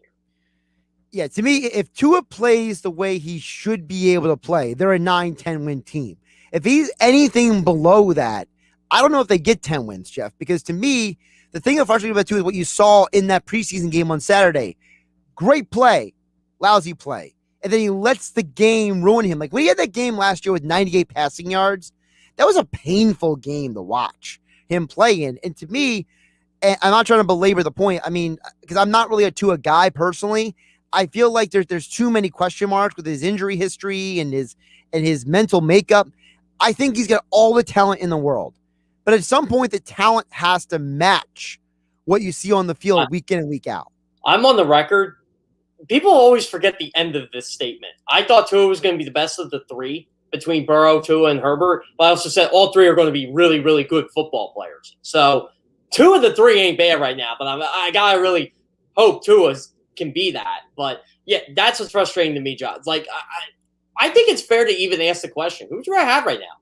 Tua or Jalen Hurts? Like, Jalen Hurts. Yeah, it's to me, Tua should be more mobile than he is. I think he's a little skittish, and I don't think the Dolphins help him with these terrible offensive coordinators they're bringing in. Like 2 co-offensive coordinators, what is this, high school? Are you kidding me right now? Like, this is what you're bringing in. Like, Brian Flores is a great coach, but he's got to figure out this offensive coordinator. Chan Gailey did nothing to help Tua last year at all. Hey, I'm so confused. I am confused what their plans are for the offense because apparently the one whoever the coordinator is in the box calls the plays, and the coordinator on the field is the one who talks to the quarterback. Like I'm so confused what the Dolphins are trying to do, and hopefully it doesn't ruin him because they ruin him. You know what I mean? Like because we've seen teams, they get a good quarterback and then they ruin the quarterback. Yeah, and that's the problem. It's we're always going to wonder, too, if Tua can't figure it out here, like, what went wrong with this guy? Like, Josh Rosen, I still don't think Josh Rosen is as bad as people make him out to be. I agree 100%. It was just one of those things where terrible situation in Arizona, just absolutely horrible. They fire the coach after 1 year who was a defensive coach, and you ship him off to Miami, who's also with a bad offensive coordinator. They get rid of him. Now he's in San Francisco where he actually has a decent offensive staff, but he has no chance there. They got Trey Lance. They got Jimmy G. His career is basically done already. And I say this about Sam Bradford. Can you imagine if Sam Bradford actually had a good offensive coach from the start? He might have actually been something. Well, that and also his health. Bradford had so many injuries. It was like becoming like it was just ridiculous. And at the end of his career, the fact that he made that much money in his career, being that injured as often as he was actually incredibly impressive. Yeah, it was. And yeah, honestly, he's the reason why they changed it. Like they made the rookie wage scale because I always thought it was cool with the draft, like how much these guys are going to make. I'm like, wow, this guy made all this money for being good 2 years in college. Anybody could have done. Can you imagine now what Trevor Lawrence would have made $100 million under that old system? Like, I remember people got mad because Donovan McNabb made like $54 million in his first contract with the Eagles. That turned out to be a steal the way he played those first couple of years. And yeah, he got the $100 million deal, and it was still a good deal for the Eagles because but like Cleveland paid Tim Couch all that money, Achilles Smith got paid all that money, and he was god awful. Like that's what made that all that so intriguing. The rookie wage scale I get it. It makes a lot of sense. It's enjoyable. Because now you don't have to worry about holdouts and stuff, but man, I miss that part of the draft, honestly. I do miss, how much are these guys going to get?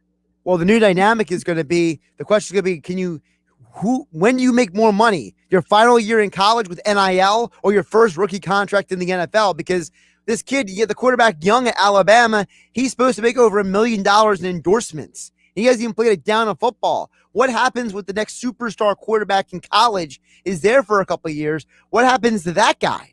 I joked with a couple high school kids that are going to Division I programs. I was just like to them, you guys are so lucky. You know that you're going to get paid for your image, which you always should have. But, oh, by the way, and you get free college, which I'm still paying my loans for. So, hey, man, hats off to you. You're good at playing a sport. It's awesome. I'm happy for these guys. Probably should have happened about 20, 30 years ago. We won it, maybe even before. I mean, can you imagine how much Brian Bosworth would have made in an NIL? Bo Jackson, all these guys. It's actually kind of insane now, and I'm glad to see these guys are getting paid for their image and their likeness. But man, you're right, Josh. Who's going to get? Are they going to make more their junior, senior year of college? How many of them are going to stay in college because they're going to make more money? I think it's going to happen with the NBA immediately. I think there's going to be a bunch of guys who are going to make more money in college. They're not even going to want to go to the NBA. They're going to be like, why not to go to the NBA? I'm making money here. Yeah, exactly. And I think that ruins the whole G League Ignite thing where, who was the player was it Jaden Green that played for them this year? He just skipped college and went to the draft? The G League Ignite team. Yeah, the G League Ignite team. So basically, he got paid $125,000 to do that. Like, if it was the NIL, he go and went to Duke, North Carolina, wherever, and just made a killing. And there's going to be some coaches in college basketball that are going to get it right away. I think that's why Krzyzewski's leaving. I think that's why Roy Williams. I think guys like Jay Wright get this process immediately. Like, I just do. It's going to be guys like him.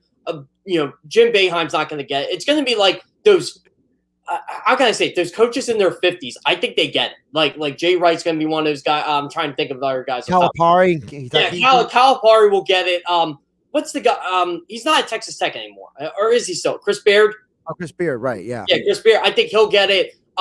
If Larry Hamilton, Florida State, I think he would get it. Like, there's going to be a little shifting of power. Mark Few's going to be another one. He'll get it. But yeah, I think that's why these older coaches quit. They just don't want to deal with this stuff. Like, they have to now recruit them based on what they can give them, not like, oh, I coach Duke. Yeah, I swear I hear that's what some of these guys do. It's ridiculous. Not everybody's a genius like Nick Saban. And on that note, Geoff Kerr at Geoff Kerr CBS on Twitter. He'll be back on Wednesday's show here on 97.3 ESPN. Geoff, always appreciate the conversation. Have a good one. Sounds good, Josh. Fun time as always. Josh Hennig filling for Mike Yell here on the Sports Bash on 97.3 ESPN. And Geoff Kerr's appearance brought to you on the Sports Bash by Calvi Electric Company, Atlantic City, and their new residential division here to help with all your home and business electrical needs online at calvielectric.com. We will wrap up the show coming up on the other side. Sports Bash here on 97.3 ESPN FM, the 97.3 ESPN mobile app. But we are live on YouTube and Twitter. We watch the show and join the conversation on all the platforms with 97.3 ESPN. This is the radio home for Philadelphia Eagles football. The Eagles continue the 2021 preseason this Thursday night, hosting the New England Patriots at the Link. Under center. Hitting back. Hit. And he is dropped back at the 30. It's Bennett with the sack. Merrill and Mike call all the action starting at 7:30. This is where the Eagles play. 97.3 ESPN, South Jersey's Eagles station.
it's Mike Gill from the Sports Bash. If you're an advertising salesperson, how would you like to sell my show, the Sports Bash, here at 97.3 ESPN and Town Square Media? We're hiring new advertising salespeople to sell the Sports Bash, the #1 sports talk show in all of South Jersey at the #1 media company in South Jersey. Selling the Sports Bash is the job that will take you as far as you want to go. An excellent compensation package awaits you, as does a creative and fun working environment. So join the team on the Sports Bash and Town Square Media. It's truly the most advanced media company in all of South Jersey. Start or build upon your sales career by becoming a member of our team here at 97.3 ESPN and Town Square Media. If you're interested, apply at townsquaremedia.com. Click on careers. Town Square Media is an equal opportunity employer. All right, Josh Hennig wrapping up the show here on the Sports Bash on 97.3 ESPN. Sports Bash has been brought to you by Matt Black Kia. Matt Black Kia, they will get you approved today. That's Matt Black Kia on the Black Horse Pike, Egg Harbor Township. Visit them online at mattblackkia.com. A lot of stuff today. Thanks to Jeff Kerr from CBS Sports, Bob Wankel from Crossing Broad, Jeff Mosher from the Inside the Birds podcast. Jeff Nadu joined us on a Monday instead of a Tuesday this week, and Mike McGarry from the Press of Atlantic City. We'll be back on the show tomorrow. Frank Close with the Phillies mailbag. Of course, we will have Football at 4 with Andrew Checo tomorrow. Tuesday with Thompson, and Eric Edholm covers the NFL and college football from Yahoo Sports. Will join us tomorrow as well. Coming up next, best of the Sports Bash. If you missed Jeff Mosher, Bob Wankel, or Jeff Nadu today, you can tune into it next, or go to 97.3 ESPN on YouTube. Check out all the interviews there each night. Hey, everybody, it's Mike Gill again for my guys over at PropSwap.com. And don't forget, download the free PropSwap app. Prop swappers everywhere are making bets and getting the best odds in the country. Luke Pergandy right here in our own backyard. There's a couple of ways that prop swappers can get involved. Bryce Harper, MVP, Zach Wheeler, Cy Young. What's your advice to prop swappers on those two tickets? I mean, my goodness, if anyone has a 40-1 Bryce Harper MVP ticket or a 50-1 Zach Wheeler Cy Young ticket, get that posted now. And like we always say, just because you're selling your ticket doesn't mean you're off that. Sell your ticket for a huge profit, take some of that money and go make another bet on Bryce or Zach so that if these guys pull it off, you're happy with both outcomes. Yeah, and of course, as we mentioned, Wheeler the other night threw a gem of a game on Sunday afternoon, and that has catapulted him to the top. So prop swappers, start searching your site for Zach Wheeler Cy Young tickets. You know, Bryce was 40-1 a week and a half ago, and Wheeler was 50-1 in June. These guys are just plummeting in their chances to win. So perfect for prop swap, and obviously two local guys as well. We'll see how this NL East race will go. Yeah, and of course, the Phillies are in first place, but this is something to keep an eye on, especially if you bought a ticket earlier in the season. It's a perfect opportunity to put that on the prop swap site and see those bids come in. Totally. And I was looking at the World Series odds. They're still 45-1 at DraftKings, which of course is at Resorts Casino. So if you can get over to Resorts and grab a Phillies ticket, get that posted on PropSwap. We have plenty of buyers in Vegas and Chicago and New York and Boston that would buy that ticket from you. You can make an immediate profit by buying it at Resorts and posting it tonight. That's a great point. There's buyers all over the country. PropSwap.com. Download the PropSwap app today, and prop swappers everywhere are making money. Thanks to you guys, Luke. Appreciate it, man. Thank you, Mike.